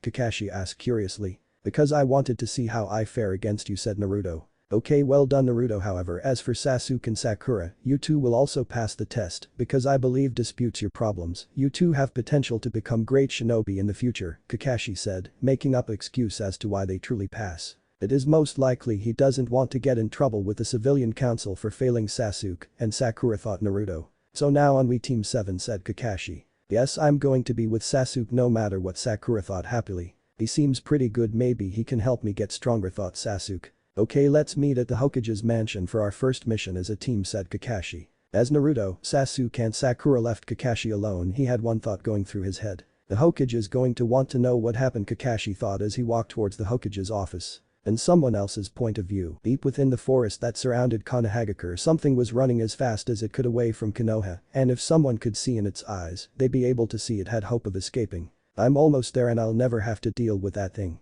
ever again, the creature thought hopefully. I think it went this way. Someone shouted very loudly. Damn it. I thought I had lost them, the creature thought. But just then, in a golden flash, someone with violet animal-like eyes appeared right in front of the creature, causing the creature stop and stare at the person in fear, as the creature's instincts told it to not mess with this person, and before the creature could anything, the person reach out and grab hold of the creature. Damn it. The creature thought in despair. Kakashi-sensei, I've caught the cat, said the person. Back to normal point of view. Great work, Naruto, I think that's a new record for catching Tora, Kakashi said over the headset. But Kakashi-sensei. Sasuke-kun and I did all the work while Naruto did nothing until now, shouldn't he get in trouble for not helping us sooner, Sakura complained. Well, actually, Sakura, I thought that you and Sasuke needed to improve your stamina, and I saw this opportunity to help you, Naruto said, completely lying as in truth. He found it funny seeing Sasuke and Sakura failing at trying to catch a cat. Shut up. Naruto, or else. Sakura shouted angrily. Or else what? Your threads don't scare me, Haruno said Naruto. Now everyone just calm down, Naruto, can you bring Tora back to the village, but be careful, she might try to escape, said Kakashi. Sure thing, Kakashi-sensei, said Naruto. Although it kind of makes you wonder why it runs away a lot, Naruto thought curiously as he walked back to Konoha with Tora. At the Hokage's office. That explains it, Naruto thought as look at the scene in front of him. As right in front of him, Naruto watches Madame Shijimi, the wife of Daimyo of the Land of Fire, strangled her cat Tora. I kind of feel like I shouldn't have brought it back, Naruto thought, actually feeling sorry for the cat. Great job, Team 7. Now as for your next mission, you can choose from helping with the client's grocery, paint another client, fence or babysit, said Iruka. Tora. Come back. Shouted Madame Shijimi. Or now bring Tora back to Madame Shijimi, said Iruka. No way. Sasuke-kun deserves a far better Miss Aizen than any of these pointless ones. Sakura shouted, which Sasuke agreed with but didn't say anything. These mission ain't pointless, Sakura, they are to help you to improve your teamwork for future mission that are higher in rank, Iruka explained.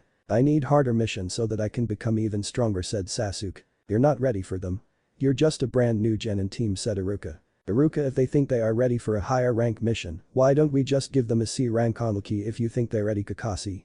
Asked Hiruzen. Yeah sure, Kakashi said as he continued to read his book. Okay then please bring in the client, Hiruzen said to a jonin. After a couple of minutes a old man walked in the room. These are the shinobi that I hire, they look like they belong in school, said the old man. Mr. Tazuna, please don't underestimate my shinobis because of their age, said Hiruzen.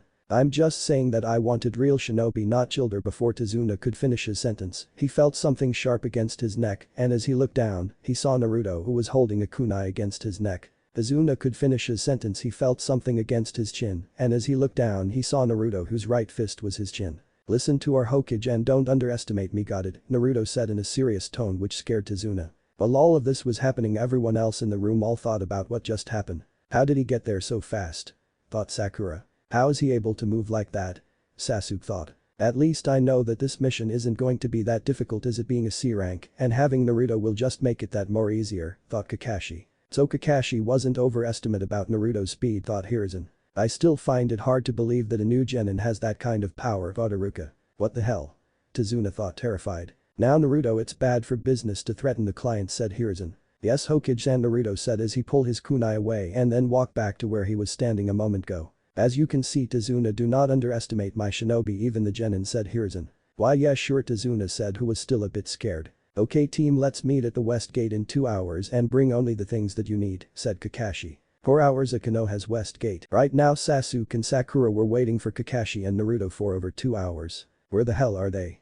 Sakura shouted angrily. Why do I always get stuck alone with her, Sasuke thought in despair. But just then Kakashi appeared with Tazuna. Yo, Kakashi said simply. Where the hell have you been for 2 hours? Sakura shouted angrily. Well, you see, I got lost on the path of life, Kakashi said with a lame excuses. Bullshit. Sakura shouted angrily. Kakashi then noticed that Sasuke now had a brown leather harness which ran across his chest and fastened over both his shoulders with a tantum strapped to the right side of the back of his shoulder. It's just like what Shisui had. I didn't know you knew how to use a tantum, Sasuke said Kakashi. I decided to learn how to use it to get my revenge as this tantum once belonged to my cousin Shisui Uchiha, said Sasuke. In this story lore, Sasuke's grandfather was Kagami Uchiha, who was the father of Hyugaku, and Akari Uchiha, who was the mother of Shisui Uchiha. Anyway, where's Naruto? Kakashi asked. He hasn't shown up yet, Sasuke said, and once again he was jealous of Naruto for not having to stand around waiting. However, just as Sakura said that, Naruto appeared right in front of everyone. Is it time to leave? Naruto asked simply. Yet 2 hours ago. Where the hell have you been? Sakura shouted angrily. Around, and besides I have already told you twice that Kakashi is always late by 2 hours for missions, said Naruto. Anyways, is everyone ready, because it's going to take us a couple of days to get the Land of Waves, said Kakashi. Wait. Sakura shouted. Yes, what is it, Sakura? Kakashi asked. Naruto doesn't have anything with him for the mission, said Sakura. What's the point of carry things whiles I can just seal them into a scroll, Naruto said. He pulled out a scroll. He knows how to seal things, sure the storage scrolls are easiest to learn, but still who taught him how to do that, thought Kakashi. Then seal both my and Sasuke-kun's bags in there as well, said Sakura. No, Naruto said simply. Why not? Sakura shouted angrily. Because it isn't my fault that you don't know how to seal things yourself, said Naruto. Kakashi-sensei make Naruto seal our things as well, said Sakura. I will not, because he has a point storage scroll are useful in our line of work, so you two really should learn how to do it yourselves as well, but until then you will have to carry your things the old-fashioned way, said Kakashi. After that all of Team 7 and Tazuna left the village and made their way to the Land of Waves, and as they walked Sakura decided that it was a perfect time to ask Tazuna a couple of questions about his homeland. So Tazuna, why didn't you hire any shinobi from the Land of Waves, said Sakura. Sakura, not every nation has a shinobi village, said Kakashi. How come, Kakashi-sensei? Sakura asked curiously. Many nations can't afford the funding for a shinobi village as it is costly, said Kakashi. Oh, I see, said Sakura. However, in the Land of Iron instead of having shinobi they have samurai, said Kakashi. Samurai, said Sasuke. Masters of Kenjutsu and the ones from the Land of Iron, said Kakashi. Interesting, thought Sasuke. As they continue their way they saw a puddle in the middle of the road which was strange because it hasn't rained for the couple days, and as they pass it, only Naruto and Kakashi knew the truth, while Tazuna, Sasuke and Sakura didn't have a quote. Suddenly metal chains appeared wrap around Kakashi, and then two men appear with large clawed gauntlet, which had one end of the chains around Kakashi attached to it. One had the gauntlet of his right hand whilst the other had it on his left hand. Both of them had shoulder-length wild dark brown hair and dark eyes. He wore a rebreather that covered the lower half of his face like Kakashi with his mask, a camouflage suit with bandages around his waists, dark-colored knee-length sandals and a ragged black cape, and around his forehead, he had the Kurigakure headband however, one had a single horn on it, whilst the other had two horns on his. Then both men pulled on the chains which tear Kakashi in pieces. "Arr!" Sakura screamed in horror. "One down, four to go," said the one with only one horn. "This is going to easy brother," said the one with two horns. Then both men changed at Sasuke and Sakura who were standing next to Tazuna and were going cut his with claws on their gauntlet, which had poison on them however, before they could Naruto threw a kunai in the middle of the chains, which stopped them in their tracks. "Nice move kid," said the one with only one horn. "But is no way enough to stop us," said the one with two horns. Both men then press a hidden button within their gauntlets that detach the chain, freeing them from Naruto's kunai however, as one of them continued to go at Tazuna, while the other brother went at Naruto. "You're dead kid," said the one with two horns. "No, I'm not," Naruto said as he used his superior speed and reflexes to jump above the man, and then with his sword Naruto pierced through the man's right shoulder. "Arr!" The man screamed in pain. "Brother!" The other man shouted with concern for his brother. "You really shouldn't look away from an enemy you know," said a voice behind him, and as the man quickly turned his head, he saw the man that he and his brother had just killed, who then knocked him out cold. "Kakashi-sensei, you're alive, but how?" Sakura said relief. "I used the replacement technique to allow them to think they kill me," said Kakashi. "Isn't it a bit dangerous?" said Tazuna. "I did it to see who they were aiming for," said Kakashi. "Look at Tazuna seriously." What do you mean?" Tazuna asked getting nervously. "They were after you." Tazuna cared to explain why. Kakashi asked curiously. You got me, these men were hired to kill me by Gato," said Tazuna. "Wait, Gato for Gato Shipping Company, why would he do that?" Kakashi asked curiously. "Because he has taken over my whole village by force," said Tazuna. "How did he do that, Tazuna-san?" Sakura asked curiously. "My village only has one way of getting anything, that is those shipping, and Gato knew this, so he took out any competition, raised the price, and had hired an army of bandits and thugs so that if anybody tries anything against Gato, they would kill by them," Tazuna explained. "But why would he send men after you?"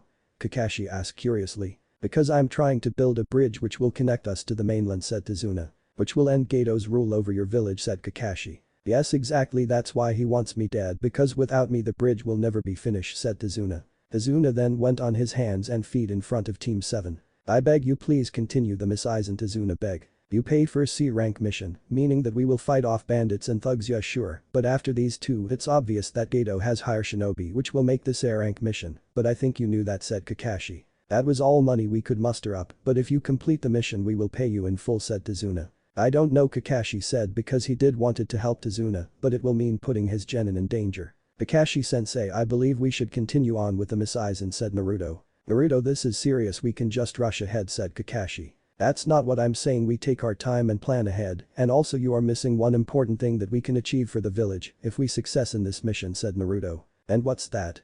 Kakashi asked curiously. "We can create a trade route for our land with the Land of Waves," said Naruto. Naruto then looked at Tazuna who nodded his head agreeing with Naruto's idea. "That's true, creating another trade route will be great for the village and the Land of Fire," thought Kakashi. "What do you two think?" Kakashi asked his other two students. "I say we continue on," said Sasuke. "This may be a good opportunity to test my strength," thought Sasuke. "Yeah, we got to finish this mission," said Sakura. "I can't let Sasuke come down," thought Sakura. "Okay Tazuna, we will continue the mission," said Kakashi. "Thank you so much," said Tazuna. As they continued their way to Land of Waves they had to stop and had to hire a rowboat to get there, and as they got closer they saw something huge within the mist. "What's that?" Sakura asked. "Well, that people is," said Tazuna. As they got closer it revealed a massive unfinished bridge. "My bridge," said Tazuna. "Wow, it's huge," said Sakura. "Well yeah, it has to be," said Tazuna. "Because of how many people will be using it," said Naruto. "Yes exactly," said Tazuna. The rower then informed them that he couldn't take them all the way because Gato's men may spot them, and as they finally reached land Naruto sent something in a brush, so he threw a kunai at it, but then a pure white rabbit ran out from the brush scared. "Naruto. You massive idiot, you almost hurt that poor bunny rabbit," Sakura shouted angrily. "No, there was something there a moment again, I know it," thought Naruto. "Wait, that rabbit's fur is white, it doesn't belong in this land," thought Kakashi. Suddenly Kakashi sent something headed straight for them. "Everyone. Get down." Kakashi shouted. As they all duck in time, a large blade flew past them and was embedded in a tree, and then a man appeared standing on it. The man was tall and noticeably muscular, built with pale skin. He had black hair and brown eyes. He had bandages around the lower half of his face, and his forehead protector was sideways. He was shirtless, but had a belt going across his chest, and wore baggy pants and mimetic wrists warmer, extending up to his elbows with matching legs warmer. That sword, it's the Executioner Blade, one of the 7 swords of the mist, so it's Zabuza Mamachi, the demon of the mist, said Kakashi. I'm flattered that Kakashi Haddock, the copycat ninja, knows who I am, said Zabuza. So Gato has even hired you as well, asked Kakashi. Yes, so why don't you choose the easy way out and just hand over the bridge builder, said Zabuza. I can't do that, Zabuza, said Kakashi. Well, in that case, said Zabuza. Zabuza then ripped his blade from the tree and jumped onto the lake and was standing on it. It's the hard way then, said Zabuza. Stay back and guard Tazuna while I'll handle Zabuza, said Kakashi. But how will you handle me if you can't even see me? Zabuza said as he began doing a couple of hand signs. Hidden mist, just do, Zabuza said before a thick mist appeared which covered everything, making it impossible to see anything, and Zabuza disappeared within the mist. He's going to do the silent killing technique, it's his village's specialty, thought Kakashi. Suddenly Zabuza appeared in the middle of Tazuna, Naruto, Sasuke and Sakura and was about to cut them in half with his executioner blade. However, as he was stopped by Naruto, who blocked it with his sword. Oh, impressive, a mere genin managed to block my attack so well, Zabuza said before disappearing in the mist again. I have no choice, I have to use it, said Kakashi. Kakashi then lifted up his headband to reveal his other eye, which was red with 3 tomo in it. Barrier famous, the Sharingan eye, Zabuza said within the mist. So Naruto wasn't lying, he actually possessed the Sharingan, but how did he obtain it, thought Sasuke. The Sharingan? What's that?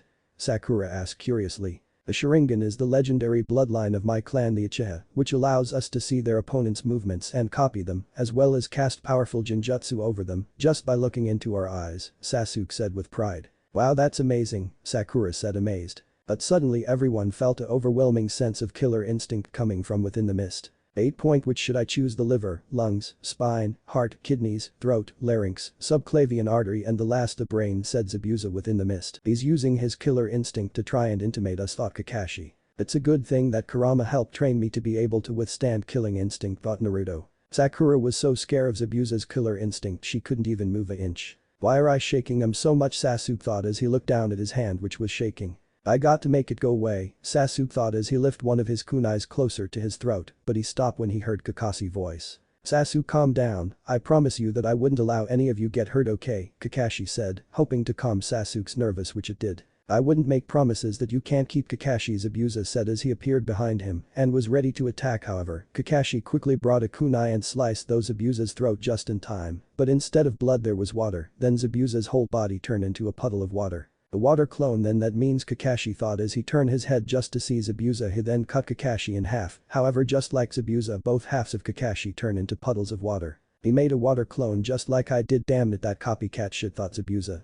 This over, Zabuza, Kakashi said as he held a kunai against Zabuza's throat. I don't think so, Zabuza said as he then turned in another puddle of water. Another water clone, thought Kakashi. Zabuza then appeared behind Kakashi and kicked him in the back, however Kakashi managed to turn around and block it, but the force from it sent him flying into the lake. As Kakashi tried to channel his chakra so he will be able to stand on the water, he felt something wrong with the water, like it was heavier, and that was when Kakashi realized why, but it was too late because Zabuza was standing over him. Water prison jutsu, Zabuza said as he held his left hand out and the water around Kakashi formed into a ball, trapping both Kakashi and Zabuza's left hand. Damn it, I fell right into his trap, thought Kakashi. Haha, I can't believe you fell for it, said Zabuza. Oh no, he captured Kakashi-sensei, Sakura said, worry for her sensei. Just great, Sasuke said, annoyed and a bit worried. This is really bad, said Tazuna. However, unlike everyone else's reaction, Naruto's was different. So be it, Naruto said as he walked towards Zabuza and Kakashi with his in hand. I may have to reveal more of my skill, thought Naruto.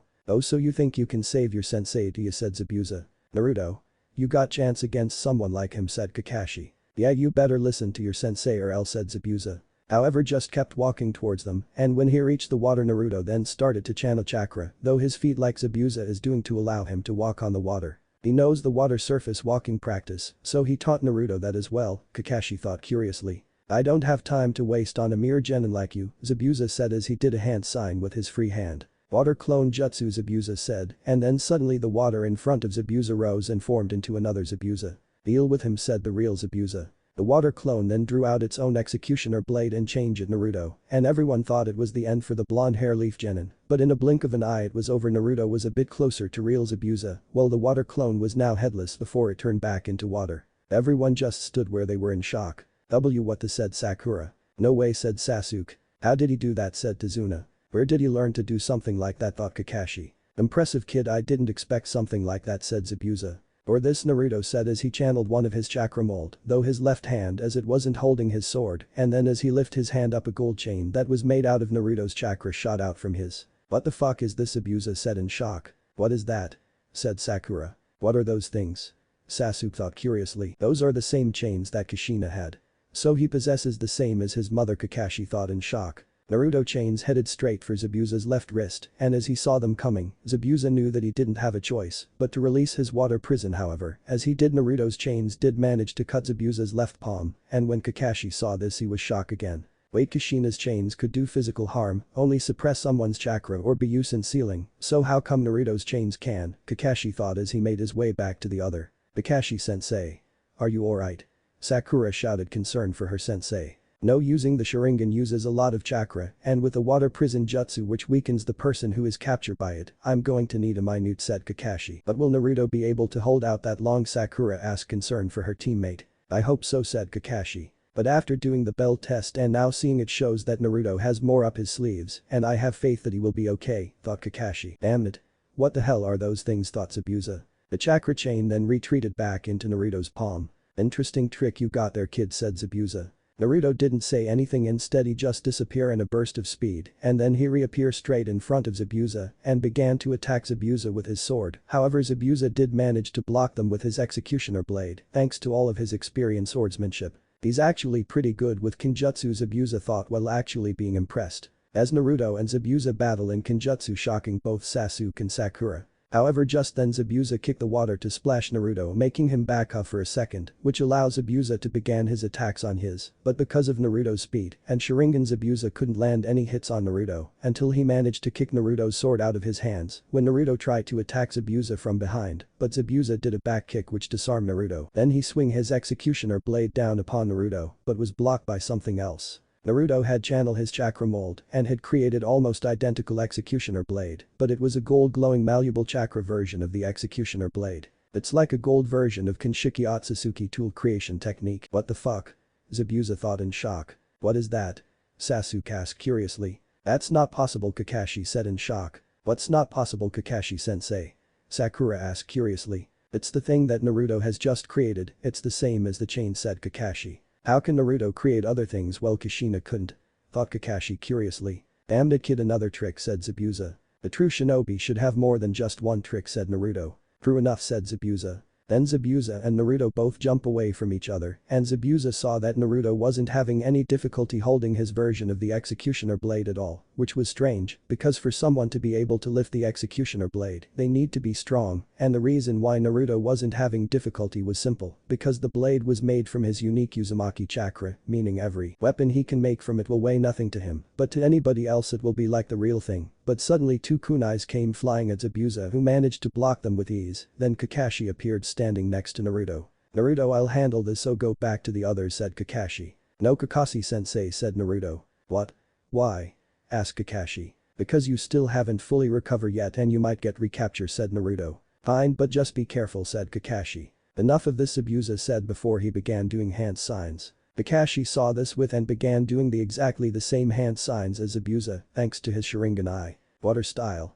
Water dragon jutsu Zabuza said as a dragon made out of water rose from the lake behind him. Water style.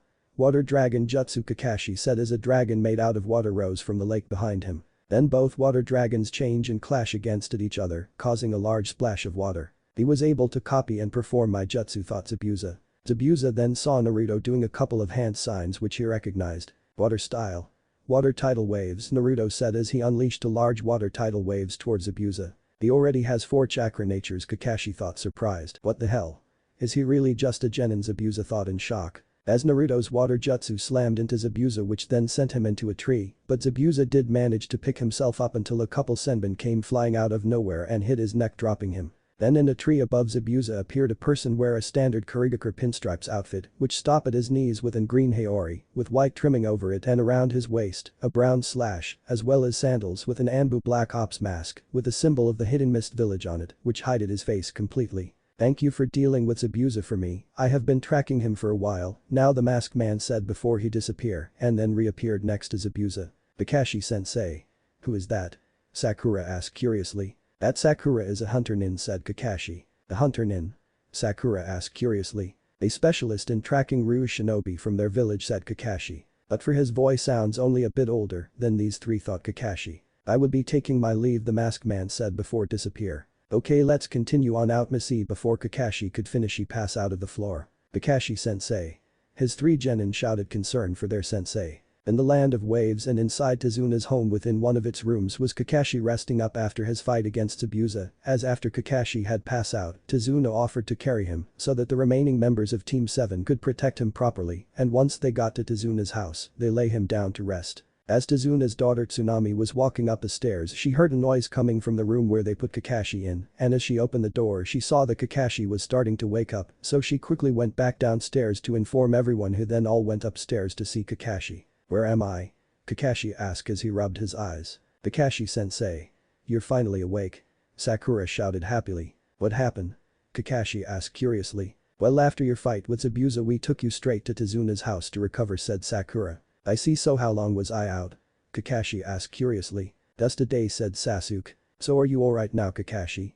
asked Tazuna. "Yeah, it's a side effect of using the Sharingan," said Kakashi. "Side effect?" Sasuke asked confused as he never heard of a side effect using the Sharingan like that. "Well, you see, I'm not actually from the Uchiha clan like you, Sasuke, so I didn't get the Sharingan naturally, and because I'm not Uchiha, it puts a lot of stress on my body from using it," Kakashi explained. "If it does that much damage to you, Kakashi-sensei, then why do you use it then?" Sakura asked curiously. "Because during my career as a shinobi and I have face off against strong opponents, so I had no choice but to use it," said Kakashi. "I questions for you, Kakashi-sensei," said Sasuke. "What is it, Sasuke?" Kakashi asked. Well, he already had a good idea of what it is. "How exactly did you get my clan's bloodline in the first place?" Sasuke asked curiously. "For my former teammate Obito Uchiha," said Kakashi. "Obito Uchiha? That's my mother's younger brother name," Sasuke said in shock. "Yes, Sasuke, as I was a teammate and friend to your uncle," said Kakashi. "I know that Obito wasn't Mikoto Uchiha's younger brother, but I thought it would be interesting." "Then how did you get it then?" Sasuke asked curiously. "I wouldn't go into much detail about it, but during the Third Great Ninja War, where my teammates and I were sent on a mission to Kanab Bridge and events happened there which caused me to lose my original left eye and got this scar, but worse of all, Obito died saving my life, but not before giving me his left eye," Kakashi said sadly. "I think we talk about something more recently," said Naruto. "Like what, Naruto?" Kakashi asked curiously. "At the fact that Zabuza is still alive and will be coming here to finish the job," Naruto said, shocking everyone except for Kakashi. "Don't make up lies like that, Naruto," Sakura shouted angrily. "Sakura, Naruto isn't lying," said Kakashi. "What do you mean, Kakashi-sensei?" Sakura shouted. "I mean exactly what Naruto just said, Zabuza is still alive," said Kakashi. "How is that possible, Kakashi-sensei?" Sakura shouted while Sasuke didn't say anything, but he still wanted to know. "Because of what the hunter nin used and what he didn't use," said Kakashi. "What do you mean, Kakashi-sensei?" Sakura asked curiously. "I mean, as the tool he used was senbon instead of kunais or shurikens, which would be the obvious to take someone down, and then he just took the body. Normally a hunter nin would just dispose of the body and obviously take the executioner blade because it belongs to Kurigakure," said Kakashi. "Don't you think you're overthinking about this?" said Tazuna. "Tazuna, it is our job to be prepared for anything," said Kakashi. "So what do you think we should do then, Kakashi-sensei?" Naruto asked curiously. "We should train for the war," said Kakashi. "Train?" Both Sasuke and Sakura said at the same time. "Yes, to get you two prepared for upcoming battle," said Kakashi. But there is three of us, Kakashi-sensei," said Sakura. "Yes, you and Sasuke need to get stronger if you be able to help Naruto and I in the next fight against Zabuza and that fake hunter nin," said Kakashi. "What's that supposed to mean? Are you saying that I'm far weaker than him?" Sasuke said angrily, pointing at Naruto. "Yes, because during the fight against Zabuza it was Naruto who kept him busy while I was recovering," said Kakashi. "Yeah, about that, hey Naruto, what were those techniques that you use?" Sakura asked curiously while Sasuke was eager to know as well. "That's none of your business," Naruto said firmly. "What do you mean it's none of our business? We're your teammates, ain't we?" Sakura shouted angrily. Pointed Sakura, you're just being nosy, pointed Sasuke, he just wants to know if he could learn it, pointed Kakashi, but Kakashi-sensei here already knows all about it, said Naruto. In that case Kakashi-sensei, can you tell us about Naruto's weapon creating technique, Sakura asked, thinking that she found a loophole. However, Kakashi looked at Naruto, who was giving a glance which basically means don't you even dare. Sorry, I'm not at liberty to say anything, said Kakashi. Why not? Sakura whined. By the Hokage orders, Kakashi said, lying. Kakashi then turned to look at Tazuna. Now then Tazuna, do you know any place where I can train these two, said Kakashi. There is a forest nearby, you can use it for training if you want, said Tazuna. Okay then, thank you Naruto, can you stay with Tazuna and his family to guard them if anything happens, said Kakashi as he picked himself up but was still feeling weak. Wait right there, I got something that might help a bit, said Tazuna before he left the room. When Tazuna returned he was holding crutches. Okay, we are off, and Naruto, if anything happens use the flare to signal us, said Kakashi before leaving with Sasuke and Sakura. Half hour later, okay everyone, let's get to work and finish this bridge for our families, Tazuna said to his men. This bridge is massive and I have to protect all of these workers, Naruto thought before doing a couple of hand signs. Shadow clone jutsu, Naruto said, and in a proof of smoke 30 Narutos appeared who then all scatter and hide around the bridge, then they each place a seal on where they were, and as for the real Naruto, he left the bridge and went into the forest. Each of my clones possess the same high sensor skill as me, so they be able to know if any enemies are coming, and as they place the Hiraishin seal where they are, I will be able to get there in a second, thought Naruto. As Naruto continued to walk through the forest, he then decided to use his sensor ability to find any other shinobi in the area and to make sure that he doesn't run into Kakashi, Sasuke and Sakura, because Kakashi would get angrily at him for leaving Tazuna, and then he would most likely ask how we'll be able to get back to the bridge fast enough if something did happen there, which Naruto doesn't want to reveal that he knows the Flying Thunder God technique just yet. Kakashi-sensei and the others are a bit to the east, but I can't seem to find anybody else. Maybe Gato has barrier jutsu around his secret base. Perhaps, Naruto thought before he bit one of his fingers which drew blood, then he wiped it on his right palm, then he did a couple of hand signs and slammed his right hand down to the ground. Summoning jutsu, Naruto said as a seal appeared on the ground around his right hand, and in a proof of smoke, a orange fox that had a headband similar to Naruto's, but instead of having the Konoha symbol it had the Uzumaki Clan. Hey Naruto, said the fox. Hi Shingo, I need your help, said Naruto. Sure, what do you need, said Shingo. I can't seem to find a certain base which I know will have people who be able to use chakra should be weak, but still I should be able to sense them, and I know there isn't anything wrong with my sensing, because I can still sense my teammate, said Naruto. Any ideas what I should smell for, said Shingo. Try smelling something like alcohol or even drugs, said Naruto. Yeah, I smell a whole lot of it, said Shingo. Okay, lead me towards it, Shingo, said Naruto. Flashback, the 7-year-old Naruto was currently at the Uzumaki Clan compound library researching on any way that could help him get stronger until he came across a rather interesting method on gaining a summoning contract that was discovered by Jiraiya of the Sannin, also known as the Toad Sage of Konohamaru, and he was also Minato sensei and Naruto's godfather. Jiraiya had discovered it back during his early years when he was still a student of the third Hokage, which was just to perform the summoning jutsu without having a contact with any summon clans, which will then transport you to a summon region that you have a strong spiritual affectation towards that summon type. So as Naruto performed the summon jutsu without having a summon contract, he got himself teleported to a very large mountain forest that had trees that were far bigger than other tree that Naruto had ever seen before. Where am I, Naruto asked himself as he looked around until he saw a red fox, which was the size of one of the Inuzuka clan ninja hounds. Who are you, human? The fox asked curiously. The taking fox, Naruto said, not the shocking about a taking fox after all knowing Kurama. You don't seem to surprise about me taking. The fox asked curiously. Well, I kind of already know a taking fox, said Naruto. Really, who? The fox asked curiously. I don't think you would know him, said Naruto. Try me, said the fox. His name is Kurama, said Naruto. Kurama, yeah, I don't know him anyways. Who are you, said the fox. My name is Naruto Uzumaki. Who are you and where am I, said Naruto. Well, my name is Minos and you're a Kitsune Den Forest, but how did you get here, Naruto? Minos asked curiously. I performed the summoning technique without having a contract which brought me here, said Naruto. Really, well, in that case you better come with me to see Lady Konkin, said Minos. Who's Lady Konkin? Naruto asked. She's the head fox of Kitsune Den Forest, said Minos. Well, let's go and see her then, said Naruto. Naruto then followed Minos up the mountain, and along their way up Naruto saw other foxes that had blue and green fur coats, and some of them were even far larger than Minos. However, as Naruto and Minos finally reached the top, they then entered a temple, and inside Naruto saw a golden fox who was the same size as Kurama, laying down on something that looks like a throne, which also had lots of pillows around it to make it more comfortable. Lady Konkin, I brought you someone to meet, said Minos. Oh, who is it, Minos? Kanken asked curiously. This boy's name is Naruto Uzumaki and he says that he got here by doing the summoning technique without having a contract with any summon clan, said Minos. Interesting, thought Kanken. So you came here though the use of summoning technique, said Kanken. Yes, that is how it happened, said Naruto. May I ask why did you do the summoning technique in the first place? Kanken asked curiously. I had read a book in my clan's compound library and I found out that man from my village called Jiraiya and he did the same thing that I have done, perform the summoning technique without having a contract, but he was transported to Mount Myaboku where the toads live and for the reason why I did it is because want to get stronger, said Naruto. For someone so young and already desires power, why is that if I may ask? Kanken asked curiously. Because I don't want anyone to ever treat me wrong again, said Naruto. Who has treated you so wrongly, young Naruto?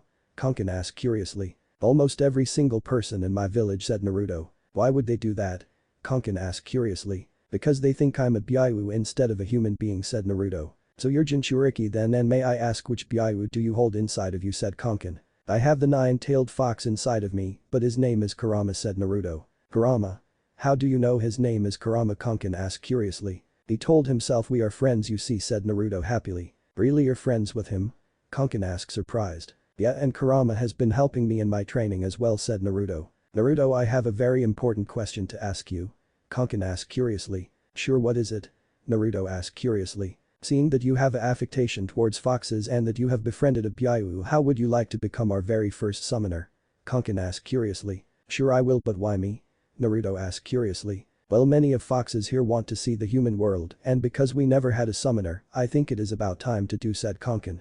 Okay, then I will be gladly become your summoner, said Naruto. Excellent, said Kanken. Then she used her tail to pick up a scroll that was behind her and place it down in front of Naruto. Now just bite one of your fingers and with the blood from it write down your name in the scroll, which will make the contract between you and us, Naruto, said Kanken. Naruto did exactly just that. He bite one of his fingers and drew blood from it, then he used it to write down his name in the scroll. And there, said Naruto as he finished. Excellent, now you are our summoner, Naruto Uzumaki, said Kanken. Great, I hope that we'll work well with each other, said Naruto. The current time, sometime later at Gato's secret base. As Naruto follows Shingo deeper into the forest, they finally found what they were looking for, Gato's hidden headquarters. As Naruto looked at it, he saw that it wasn't a tall building, but he guessed Gato had built it underground inside, and this part was just the entrance, but the thing that still caught his attention was that ever though he can see the base, he still couldn't sense anyone from it. Minos, let's do that just before we go in, said Naruto. Right, said Minos. Ninja art.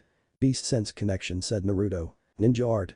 Human sense connection, said Minos. The technique allow the summoner and the summoned to connect their senses with each other. In other words, for a summon like a fox who are great at hiding, they could watch events without being detected, while the summoner will be able to watch it as well, and also allow the summoner to speak with the summon though their thought. Alright, let's go, said Naruto. Just before they entered Gato's base, Naruto placed a Hiraishin seal on a tree for a quick escape, then they split up with Minos turning invisible and went down to one hallway, while Naruto went the other way and uses his chakra to walk on the walls. With Minos inside a room. As Minos walk around, he suddenly smell fruit coming from a room, and as he walk in and hid in the shadows just in case, he saw a man resting on a bed while the boy that saves Zabuza's life and wasn't wearing a mask, so anyone could see that he had brown eyes and that he was sitting down next to Zabuza peeling apples until a small man who was wearing a business suit on and had sunglasses on with two other men that had swords strapped on them. Zabuza. I have heard from my men that Tazuna is still alive. Why is that? The small man said angrily. I underestimate the shinobi that Tazuna has hired, Gato, said Zabuza. When I hire you I expected results, you being the demon of the mist after all, said Gato. Don't worry about it, I got a plan you see, said Zabuza. Oh, what is it, said Gato. Simple really, we let them get close to finish the bridge, but then Haku and I come in and kill the Konoha ninjas and Tazuna, then we destroy the bridge which will destroy any remaining hope that these people have left, said Zabuza.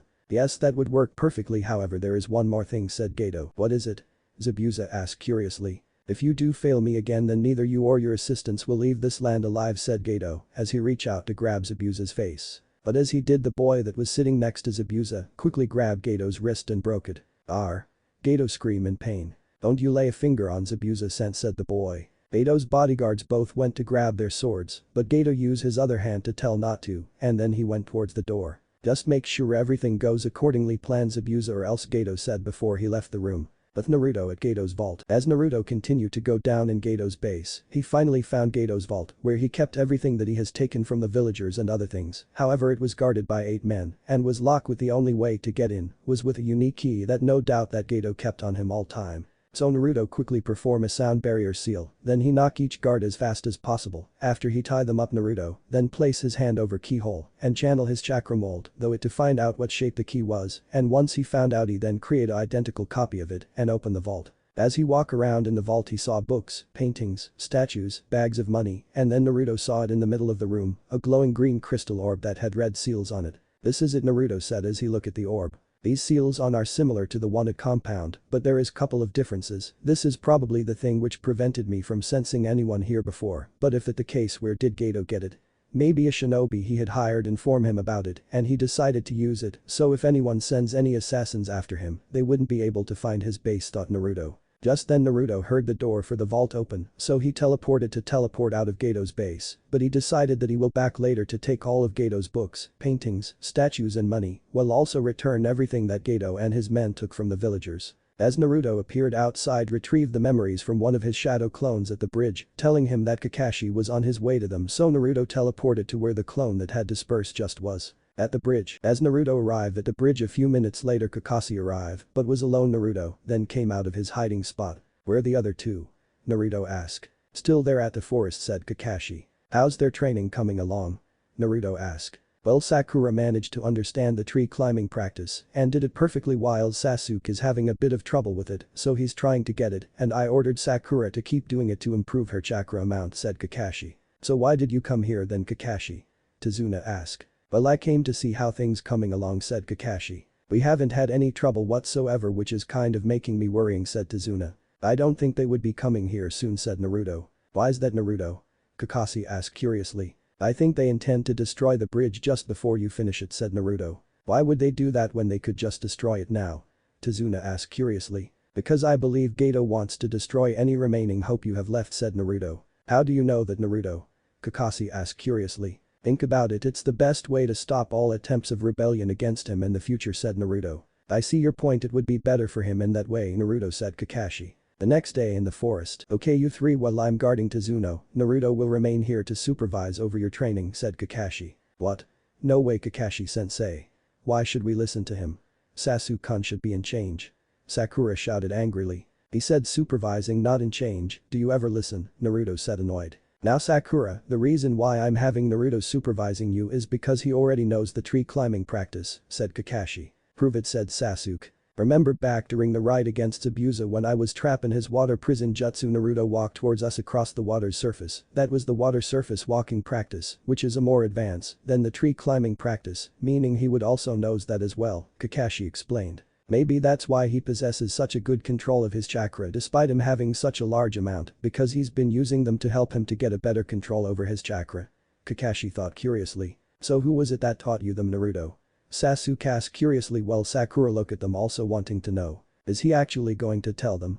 Kakashi thought curiously as he watched his genin. "Sign, his name is Kosuke Maraboshi," said Naruto. "Kosuke Maraboshi? Who's that?" Sasuke asked curiously. Kosuke Maraboshi is a shinobi back at the Leaf and is reputed as the eternal genin while being around the same age as the Hokage, Naruto explained, shocking both Sasuke and Sakura. "He's that old but still a genin. Why would you want training from someone like him?" Sakura asked in a mocking tone, however she quickly went quiet when she saw the look she was getting from both Naruto and Kakashi. "Sakura, do not underestimate Kosuke Maraboshi," Kakashi said in a serious tone. "Why is that, Kakashi-sensei?" Sasuke asked curiously. Years ago, back during the time of the second Hokage Tobirama Senju, Kosuke, in a hurry to be promoted to the rank of Chunin, he made a reckless decision which cost him the lives of his 20 mates. Kosuke was so ashamed of this, he felt he was not worthy of being promoted beyond the rank of genin. However, despite this, he continued to train arduously to improve his skills, something that was insisted upon him by the second Hokage, Naruto explained. "So even though he's still a genin, that doesn't mean that he's weak," said Kakashi. "Why did you go to him for training, Naruto?" Sakura asked curiously. "Why wouldn't I want training from him? We're speaking about a man who has been around as long as the third Hokage and was also taught by the second Hokage," said Naruto. "He has a point, someone who has been around that long would definitely knows him, and especially if they have been trained by the second Hokage, who even though isn't my favorite Hokage, since he was the one who killed my great-great-grandfather Izuna Uchiha back during the clan wars, I will admit that he was a great shinobi, as he has created many powerful and useful jutsus," thought Sasuke. That's right, Sasuke is a descendant of Izuna Uchiha, the younger brother of Madara Uchiha. I thought that since everyone says that Sasuke looks a lot like him, why not make him his descendant? I'm guessing that the Hokage told you that I've been trained by Sasuke. Naruto asked Kakashi. Yes, he told after he assigned all the new teams together, said Kakashi. Yeah, when I started training under him, Sasuke told me that he told the Hokage, said Naruto. Sometime later, after Kakashi had left, Sasuke and Sakura began doing their training, with Sasuke trying to climb a tree with his chakra but was failing while Sakura was able to it thanks to her better control over her chakra, however, only because she didn't possess as much chakra as Sasuke, so she continually trained by climbing the tree, using only her chakra to increase her amount, and while they were busy training, Naruto was laying against a train watching. However, eventually he got bored. You're doing it wrong, Naruto said, looking at Sasuke. Don't you think I know that? Sasuke said angrily. There's your problem, said Naruto. My problem? What is it? Sasuke asked angrily. You ain't focus, you need to calm down, it won't work if you're angrily, Sasuke said Naruto. Are you saying that whenever someone uses this technique they ain't angrily even during a fight? That's stupid, of course they're angrily, said Sasuke. True, but unlike you they have fully mastered this technique so that even though they're angrily they can still use it, Naruto explained. Fine, I'll be calm, Sasuke said before he closed his eyes and took a deep breath and then release. After a bit, when Sasuke had finally calmed down, he tried the tree climbing practice again. However, this time he managed to stick to the tree for a bit before falling back down, but he managed to land on his feet. I did it, Sasuke thought, surprised. I know you could do it, Sasuke-kun, Sakura shouted happily. Keep doing that and you'll get the handle of it, plus it also improves your chakra control and increase the amount of chakra you have, Naruto explained. Doing this can increase the amount of chakra I have? Sasuke asked. Yep, that's the reason why Kakashi-sensei is making Sakura keep doing, said Naruto. What's that supposed to mean? Sakura shouted angrily. It means the amount of chakra that you possess is weak, as I have more chakra in my finger than you have in your entire body, said Naruto. Naruto? Stop lying to make yourself look cool, Sakura shouted angrily. Oh, you don't believe me? Then watch this, Naruto said as he walked up to a tree. He then lift his index finger up and channel his chakra into it before touching the tree, and suddenly a massive crack appeared on the tree. What the hell? Sakura shouted in shock. How come you have so much chakra? Sasuke asked curiously while thinking that maybe he could do something to obtain more chakra to help him to get revenge. I was born with it and I train a lot, said Naruto. There's no need to tell them about Kurama, Naruto thought. Smart idea, I don't want another Uchiha obsessed with me, said Kurama. Later that day, after Sasuke and Sakura done their training, they went back to Tazuno's to rest, while Naruto decided to go for a walk, and he was currently walking down a street where he saw many homeless people, which got him to remember back when he was 5 years old, when he was kicked out of the orphanage by the old bitch that ran it, and Naruto then spent the next 2 months living in the streets before the Hokage's Anbu Black Ops found him in an alley. Hey, do you know where some empty space around here? Naruto asked a homeless man. Yeah, I do, sure, said the homeless man. Then can you show me? If you do, I'll give you a reward, Naruto asked. Yeah, sure, why not, it's not like I got nothing better to do than sit here, said the homeless man. Hey, you lot. If you come as well there will also be something for you as well, Naruto said to the other homeless people. Like what? One of the homeless people asked. Come along and find out, said Naruto. As the homeless man that Naruto talked with first led him and the other homeless people to some empty space. Naruto was some rubble. Probably Gato's men did this out of fun or they were ordered to, Naruto thought. Here we are, said the homeless man. Now then for your reward, Naruto said before he start doing hand signs. Wood style. 4-pillar house jutsu, Naruto said as he slammed his hands on the ground and then suddenly multiple fully built wooden houses burst out from the ground. What the hell? All the homeless people shouted in shock. There's your reward, a place to call home, said Naruto. How can we ever repay you? The man asked happily with tears going down his face. Don't worry about it, after all everyone deserves a home, Naruto said before he walked away. Later that day at Tazuna's house, everyone was in Tazuno's living room except for Tsunami. She was in the kitchen making dinner for everyone, while Tazuna was talking with Kakashi. Naruto was reading a book, Sasuke was resting from all of his training and was thinking of ways how's he going to hurt his older brother, Sakura, daydreaming about her marrying Sasuke, and in the corner of the room was Tazuna's grandson Inari. Why are you even trying? Inari asked. Everyone stopped what they were doing and turned their heads to look at Inari. There's no point fighting against Gato, he always wins, he's just as strong. It would be better if you lot just leave and save yourself before he kills you, said Inari. HMP, nobody is stronger than the Uchiha clan, said Sasuke. Yes, Sasuke-kun is right, said Sakura. You don't know anything about pain, we live in fear while you live in peace, said Inari. Then you really don't know anything about what Konoha is truly like, Naruto said as he got up and walked towards the door. Naruto, where are you going? Sakura asked. Fresh air, said Naruto. You really shouldn't go anywhere without backup, said Kakashi. I'll be fine, Naruto said before he left Izuno's house. A few moments later Indri went back to his room. I'm sorry about Indri, he hasn't been the same since his stepfather Kaiza was killed by Gato and his men, said Tazuna. But you don't mind me asking what happened?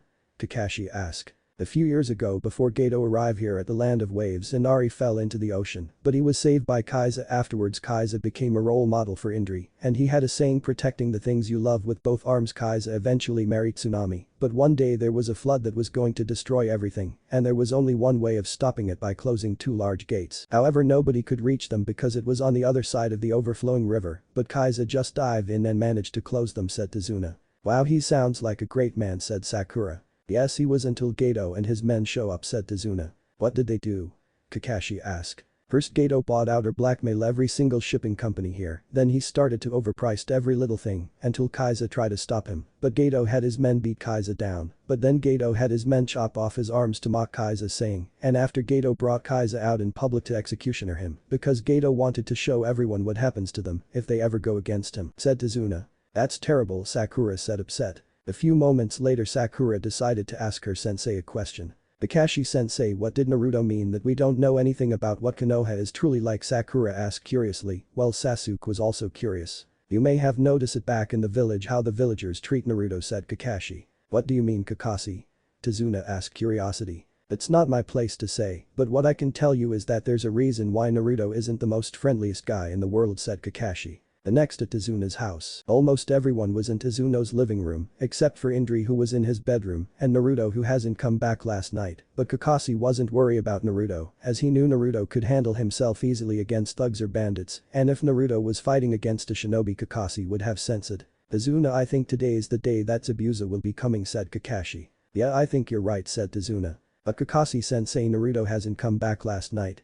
Sakura asked curiously. Yeah, you're right, Sasuke, could you find Naruto, said Kakashi. Why me?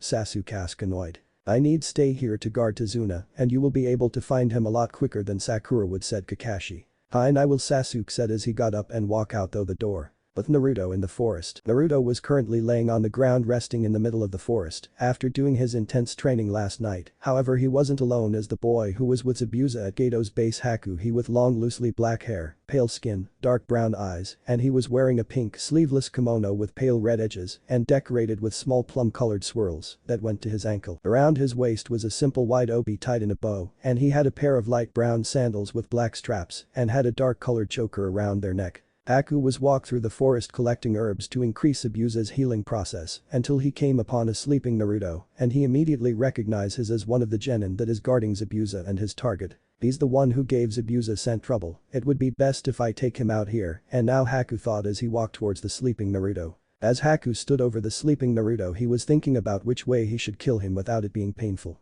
You know, it's creepy to stare at someone whilst they were sleeping, you know, Naruto said, surprising Haku. I'm sorry, I thought that you might have been injured, said Haku. No, I'm not, but thank you for caring a little about me anyways. Who are you, said Naruto. My name is Haku, and you? Haku asked. Naruto of the Uzumaki Clan, said Naruto. If I may ask, if are you out here? Haku asked curiously. Training, said Naruto. Training, ain't you strong enough? Haku asked curiously. No, I'm not, because this shinobi world you need strength to survive here. Well, that's what I believe, anyways, said Naruto. I see, well, I believe that once you find someone that is precious, you will become far stronger in order to protect them, said Haku. That's a nice way of thinking, said Naruto. Tell me, Naruto, do you have someone precious to you? Where you come from? Haku asked curiously. In a way, but he's always with me, said Naruto. Oh, ain't that sweet, Kurama said while laughing within Naruto's head. Shut up, Kurama, Naruto thought, said whilst being a little embarrassed. I see, then it's good you have someone, said Haku. I'm guessing that you have someone who's precious to you then? Naruto asked curiously. Yes, I do, and I will do anything to help him to achieve his goal, said Haku. Well, that person is very lucky to have you, said Naruto. Thank you, anyways, I need to be going to take these herbs back, said Haku. As Haku started to walk away from Naruto, he took a couple steps before to say one last thing. You will become stronger, I'm sure of it, said Haku. Thanks, maybe next time I'll show you how strong I've become when we meet on the bridge, Hunter Nin, Naruto said, shocking Haku. He knew that it was me since when? Thought Haku. When did you realize it was me? Haku asked curiously. The moment I saw you I could tell it was you because of your chakra signature, said Naruto. He can find an individual person by their own chakra signature, so he's a powerful sensory type as well. He's going to be trouble fighting against when Zabuza-san uses his hidden misjutsu, thought Haku. So why didn't you just surprise attack me then? Haku asked curiously. I could ask why didn't you attack me when you have the chance, Naruto said lied when in truth he woke up because he sensed Haku a bit before he reached him. In any case I wasn't lied about needed to leave, so see you on the bridge, Haku said before he walked away. Just then Sasuke was walking towards Naruto and he walked past Haku and gave him a quick glance. She's cute, Sasuke thought, not knowing that Haku was actually a guy. Naruto, where have you been? Kakashi-sensei is wondering. Sasuke asked curiously. I've been here training, said Naruto. Training in what exactly? Sasuke asked curiously. Stuff, Naruto said simply. What exactly does he do to become stronger, Sasuke asked curiously. Well, anyways, better not keep Kakashi-sensei waiting too long, Naruto said as he got up and headed back to Tazuna's, but then stop. Oh, by the way, Sasuke, that person just then in pink was a guy, Naruto said, shocking Sasuke. Once Naruto and Sasuke got back to Tazuna's house, Naruto went to bed while Kakashi, Sakura, Sasuke and Tazuna headed towards the bridge, but once they got there they saw something shocking. What happened here? Tazuna asked in shock. There's no doubt about it, Zabuza, Kakashi inform everyone. Sorry for keeping you waiting, Kakashi, however I see that those brats of yours are still trembling in fear. How pitiful, Zabuza's voice came somewhere within the mist. I ain't trembling out of fear, I'm trembling in excitement, Sasuke said bravely. Oh, you're different from last time, Zabuza said within the mist before he and Haku appeared on the bridge. Zabuza here isn't wearing the black sleeveless shirt and matching pants, complete with a waist guard, striped wrist and leg warmers, and the bandages around his face were loosely like a scarf. Instead he's wearing the same outfit that he worn before, and there's a reason why. Haku, you'll fight that black hair kid, said Zabuza. Yes, Zabuza-san, said Haku. Sakura, you stay close to Tazuna and guard him while Sasuke and I will handle Zabuza and his partner, said Kakashi. Just then 4 Zabuzas appeared surrounding Kakashi, Sasuke, Sakura and Tazuna. However, just as the 4 water clones were about to attack, Sasuke quickly drew out his tanto and cut of them up, all of them, turning them back into puddles of water. I can see it, thought Sasuke. Oh, so you can see that they were water clones. That Genin has improved. It looks like you got yourself a rival, Haku, said Zabuza. So it would seem, said Haku. I have been looking forward to this fight, said Sasuke. Then let's see just how much you have improved. Then, Haku, you know what to do, said Zabuza. Yes, Zabuza-san, Haku said before he started to spin around so fast making it almost impossible to see him at all. However, as he was close enough to Sasuke to cut him with his kunai, Sasuke had managed to block it with his tanto. Impressive, you managed to block my attack, not many people can keep up with my speed, said Haku. You shouldn't expect anything less from a Uchiha elite like me, Sasuke said proudly. However, I had key advance over you, said Haku. Oh yeah, like what? Sasuke asked curiously. First, we are surrounded by water, and second, you only have one arm left to defend yourself from my next attack, said Haku. So what'll just counter it, said Sasuke. I highly doubt you can counter something like this with ease, Haku said as he started to do hand signs with only just one hand. What? He can perform ninjutsu with just one hand, Sasuke thought in shock, while also curious if he could do it as well. I never heard of a ninja that can perform ninjutsu with only one hand, Kakashi said in shock. Haku is a prodigy like no other, Kakashi, Zabuza said proudly. Water style. 1,000 flying water needles of death, Haku said as he gathered water from what used to be Zabuza's water clones and from the misty air and created many needles which surrounded him and Sasuke, and then Haku used his control over them to fire them only at Sasuke. Sasuke-kun. Sakura shouted in worry. I have to remember Kakashi's training and what Naruto told me. I got to stay calm and focus my chakra and summon it at once on my feet, like with the trees, Sasuke thought as he used his chakra to enhance his jumping speed for a brief moment to avoid Haku's needles. They vanish. Haku said, but as he looked up he saw Sasuke, who was just about to throw a couple shuriken at Haku. However, as he did, Haku managed to dodge each of them. However, Sasuke appeared behind him. You're not as fast as you think you are. From this moment forward you'll be the one trying to avoid my attacks, said Sasuke. As Sasuke and Haku clash again, Sasuke grabbing another kunai which he throw at Haku's head. However, Haku managed to duck it, but that allows Sasuke to kick Haku in the face, sending flying towards Zabuza. It's not possible, nobody's faster than Haku, Zabuza thought in shock. You thought you were faster than me, as if. Now then, let's see what else I'm better than you are at, Sasuke said proudly. You made a huge mistake, underestimate these Genin, Zabuza. You brought out Sasuke's determination to prove to you that you're wrong, as he's one of the most skilled young fighter back at the Hidden Leaf, and Sakura here is one of the most brightest in her class. And last but not least is Naruto Uzumaki, who is this year Rookie of the Year back at the academy in Konoha, and you have already seen that he always has a trick under his sleeve, said Kakashi. Aha, Haku, if we keep going like this we will be the ones in trouble, so stop messing around and finish it already, said Zabuza. Right, Haku said as he started to release his chakra into the air. What is he planning on doing? Sasuke thought curiously. I am sorry it has come to this, Haku said as he starting doing hand signs. The air is getting colder, said Sasuke. I style. crystal ice mirror, said Haku. Suddenly ice started form behind Sasuke and then more started to form around him, making 12 ice mirrors hovering above the ground, then 8 more form hovering above the first 12, and finally one ice mirror formed facing downwards. What jutsu is that? How does it work? Kakashi said out loud. Haku walked up to one of the ice mirror and then he walked inside of it where his reflection appeared in all the mirrors. What kind of technique is this? Sasuke thought curiously. I have to help him, Kakashi thought as he tried to run toward Sasuke but was stopped by Zabuza. If you want to enter that fight you'll have fight me first, but your boy got no change against that Judas, he's finished, said Zabuza. Now then I will show you what speed truly is, Haku said as he readied his senbons. Around the same time at Tazuna's house, when Naruto finally woke up he sensed that his teammates and Tazuna were at the bridge fighting against Zabuza and Haku, so he got up and ran towards the bridge to help with the fight. However, a bit after he left, one of Tazuna's wooden wall was cut down into pieces and walk in was Gato's 2 samurai bodyguards. What do you want? Tsunami asked, afraid her own and her son's life. Our boss Gato wants you, so come with us, so if you come willingly then you won't be harmed, said the samurai who was wearing a blue jacket. Mominari said, crying. Should we take the brat as well? The samurai with the eye patch asked. No, the boss only wants the bridge builder daughter, so just leave the brat here, said the samurai who was wearing a blue jacket. No you wouldn't, said Inari. Stay out of the way, brat, or else, the samurai with the eye patch said as he kicked Inari to the floor. No, please don't hurt him, I will do anything you want, just don't hurt my son, Tsunami pleased. It looks like your mother saved you, brat, you better be grateful, said the samurai who was wearing a blue jacket. Come on, let's go, the samurai with the eye patch said as he tied a rope around Tsunami's arms and pulled her out of the house. As the samurais took Tsunami away, leaving Indri alone and crying. Why am I so weak? I can't protect my mom, Indri thought before he then started to think about the people who were risking their lives for his home, and then Indri remembered his stepfather's saying, if something is truly important to you, even if it's heartbreaking, even if it's sorrowful, you keep on trying and trying, even if you lose your life, you keep on protecting it with these 2 arms, then even if you do die, you leave behind the proof that you are a man forever, Indri, then whip away his tears. Protect what is precious to you with both arms, Indri said out loud before he ran outside and caught up the 2 samurais and his mother. Mom? Indri shouted. Indri, what are you doing? Tsunami asked, worry for her son. Yeah, what are you thinking of doing, brat? Do you want to die or something? The samurai who was wearing a blue jacket asked. I won't let you take someone else who is important from me ever again, said Indri. Indri, you can't win against them, just ran away.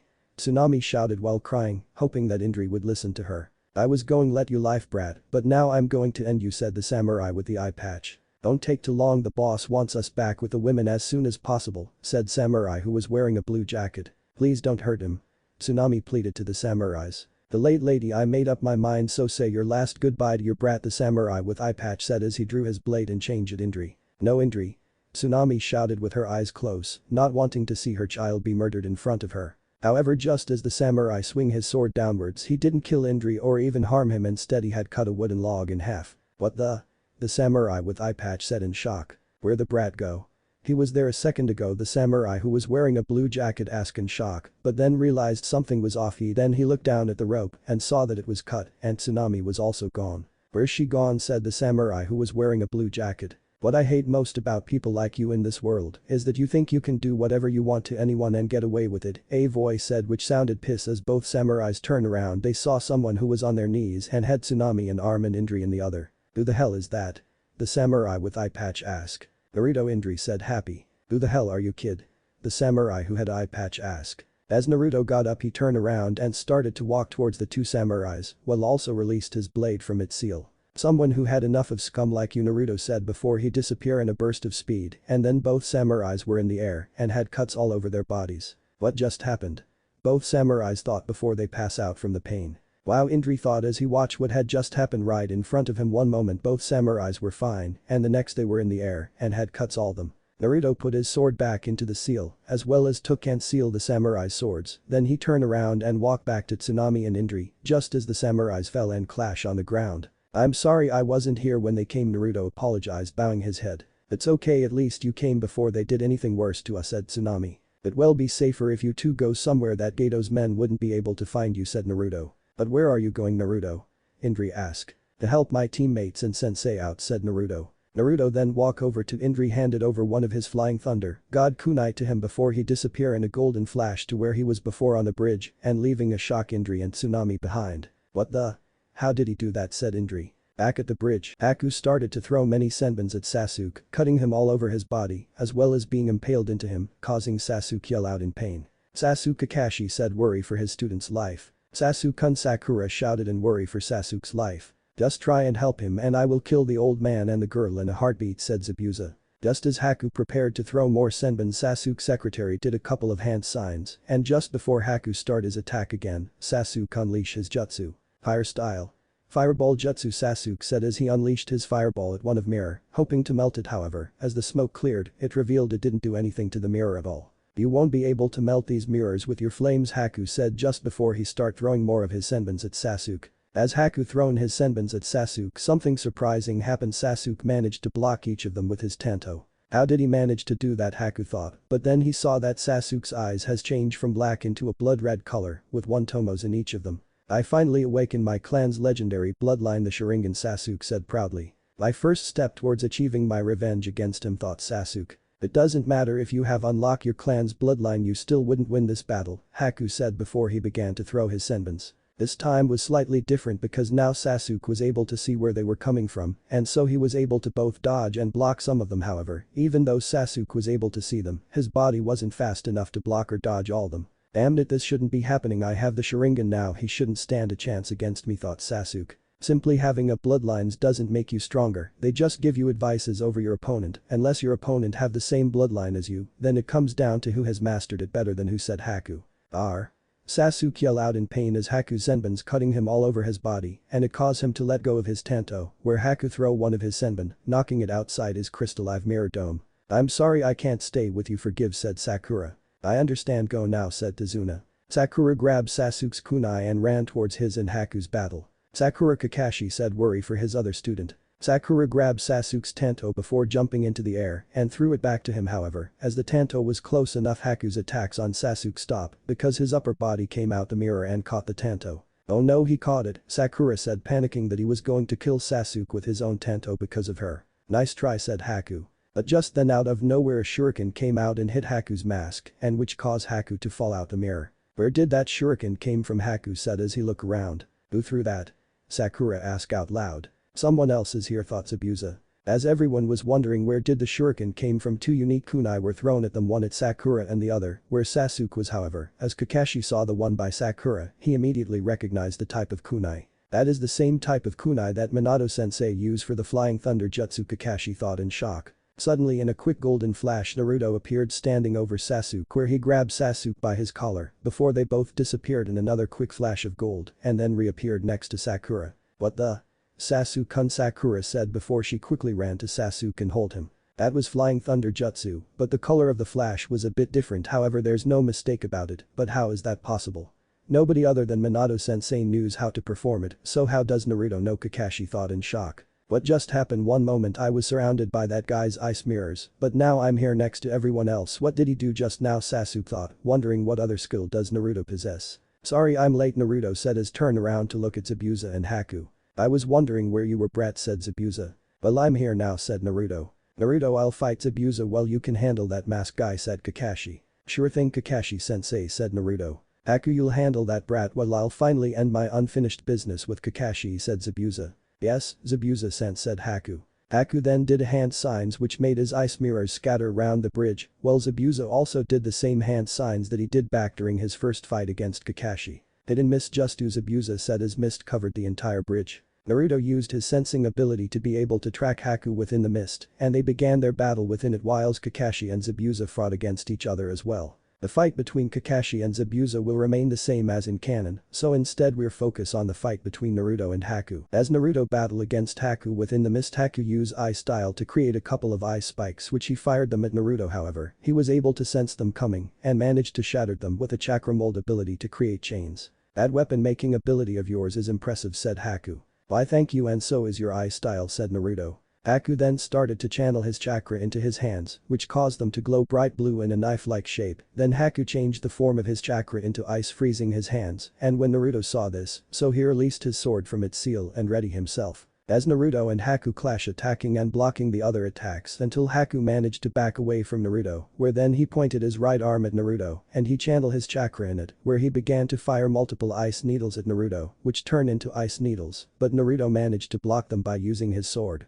As Naruto did that, he also moved quickly closer to Haku, and as he finally reached, Naruto swing his sword downwards, but Haku caught it by doing a X shape with his arms, and thanks to his hand being frozen, he was unharmed. However, Naruto used this as an opportunity, as he used his chakra mold to form a sword which he swung it upwards, and he managed to shatter the ice surrounding Haku's hands. Damn it, he's far more skilled than I originally thought, Haku thought as he backed a bit so that Naruto's blade wouldn't hit him. However, Naruto then kicked Haku in his stomach, which sent him flying backwards, but Haku managed to stop himself. Haku quickly went and jumped into one of his crystal ice mirrors to ready his assault on Naruto. However, Naruto threw one his unique kunai slightly above the crystal ice mirrors that Haku was in, and he then appeared behind, and chakra chains burst out from Naruto's back and began to wrap themselves around, but Haku managed to escape before being caught by Naruto's chakra chains. Haku's crystal ice mirrors, it was shattered. What?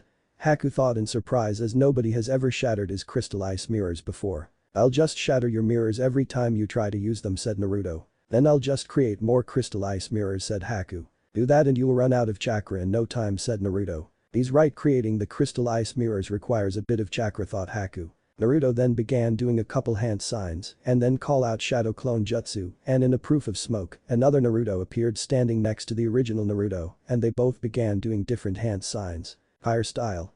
Fire dragon bomb jutsu, the clone Naruto said as he exhales a flame breath from his mouth. Wind style. Immense breakthrough, the real Naruto said as he expels it as a gust of wind from his mouth. As both Narutos unleashed their attacks at Haku at the same time, they combined into one, forming a more powerfully fire attack, which even burnt the ground as it made its way towards Haku, who began doing a couple of hand signs. Ice style.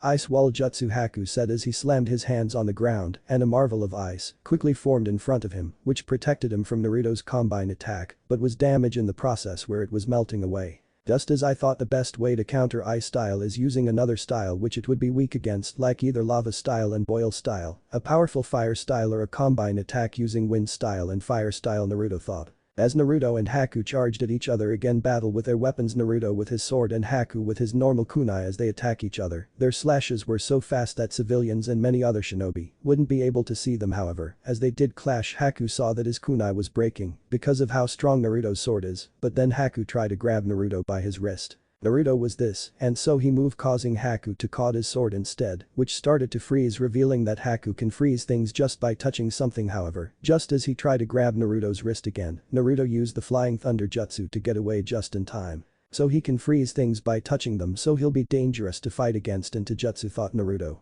Haku then did a hand sign which made his remaining crystal ice mirrors surround both himself and Naruto. One tries to shatter one of my crystal ice mirrors, that's when I'll attack, thought Haku. He thinks I can only shatter his crystal ice mirrors only one at a time, Naruto thought before he began to channel his chakra mold, and suddenly chakra chains burst out from his back, which impaled all of Haku's crystal ice mirrors and then shattered them. Just then a loud noise caught everyone's attention, which sounded like many chirping birds, and as Haku turned to see where it was coming from, he saw that Zabuza was in danger and Kakashi's hand covered in lightning and was heading straight for Zabuza's chest. That's Kakashi's Chidori technique, Naruto thought, remembering though Minato's memories Kakashi's signature jutsu that he created back during the Third Great Ninja War. As Naruto and Haku turned to look at what was going on between Kakashi and Zabuza, they saw 8 hounds which were all different breeds, and they were wearing blue vest and had Konoha headbands around their necks, and all of them had their fangs in Zabuza's shoulder, arms and his legs, preventing him from moving, while close by Kakashi was readying his Chidori to their fight. However, just before Kakashi was about to finally finish Zabuza off, one of Haku's crystal ice mirrors got in between Kakashi and Zabuza, taking Kakashi's attack, which managed to get halfway inside, but it also damaged Kakashi's hand. Suddenly everyone heard clapping from one side of the bridge. As they turned around to see who it was, they saw Gato standing there with many of his henchmen. "Gato, what are you doing here?" Zabuza asked. "I came here to finish some loose ends like you said, Gato." "What do you mean about that?" Zabuza asked. "I have decided that you and your partner are no longer any use to my plans anymore, so I am getting rid of you the fun away," said Gato. Gato then turned around to look at his men. "Finish them all off and destroy once and for good, and you all will be pay Exeter," Gato announced, which then got cheers. Many of Gato's thugs who had a crossbow all lined up and they aimed at Kakashi and Zabuza, but just as they fired them, someone called out, "Earth style." Mud wall jutsu, then a large slab of earth that rises from the ground to defending both Kakashi and Zabuza from the attack, and as they turn around they saw Naruto with his hands on the ground, meaning that he was the one who their lives. He possesses earth style as well, then that means he has all 5 chakra natures, but shouldn't be possible especially for someone so young, Kakashi thought in shock. You two can't fight anymore, so I'll handle this mess myself instead, Naruto said as he walked towards thugs. Haha, you think a child can beat all of us, one of the thugs said in a mocking tone of voice. I'm not going to beat all of you, said Naruto. Then what are you going to do then, kid? The same thug asked. I'm going to kill every single one of you, Naruto said before he quickly thrown one of his unique kunai at the thug. Then in a quick gold flash, Naruto appeared right in front of the thug and he slit his throat open, killing him, which shocking everyone. Why, you little bastard. Another thug shouted as he changed at Naruto with a spear and he was aiming for Naruto's chest, but just as he was about to reach him, Naruto jumped slightly, landing on the spear, and then he created an axe which he embedded into the thug's skull. The other thugs all surrounded Naruto and were about to stab him from all points. However, just as they gathered around him, Naruto kneeled down and unleashed many chakra chains coming from his back, impaling many thugs in their chests, killing them. Once they fading away, then Naruto in a burst of pure speed disappeared from their sight, and before anyone could think about it, Gato's thugs started to drop dead on the floor one by one until there was only a few remaining, and Naruto reappeared right in front of last few who were terrified. Don't just stand there, kill him. Gato shouted angrily. But he just killed most of us already, said one of the thugs. If you kill him I will pay you all 10 times of what I promise. Gato shouted angrily. Screw you and your money, I'm getting the bell out of here. One of thug before ran towards one of sides of the bridge to escape, but as he ran away he was slit in half by Naruto's wind slash. I said I was going to kill all of you, and that is what I am going to do, Naruto said in a serious tone, and he then went into a stance with his sword and started to channel his chakra, though it Great wind slash, Naruto said before he unleashed a larger version of the jutsu that he used against Kakashi back during the bell test, which cut all the remaining thugs in half, except for Gato, who just stood there terrific. Please don't kill me, I'll pay you anything you want, I'll even leave this place for good, Gato begged on his knees. I ain't, but I can't, saying for the villagers you tormented for years, Naruto said just before he punched Gato in the face, breaking his nose and knocking him unconscious, finally ending Gato's terror over the land of waves for good. Holy shit, Zabuza said as he didn't expect all that. What else are you, Naruto, hiding, Kakashi thought.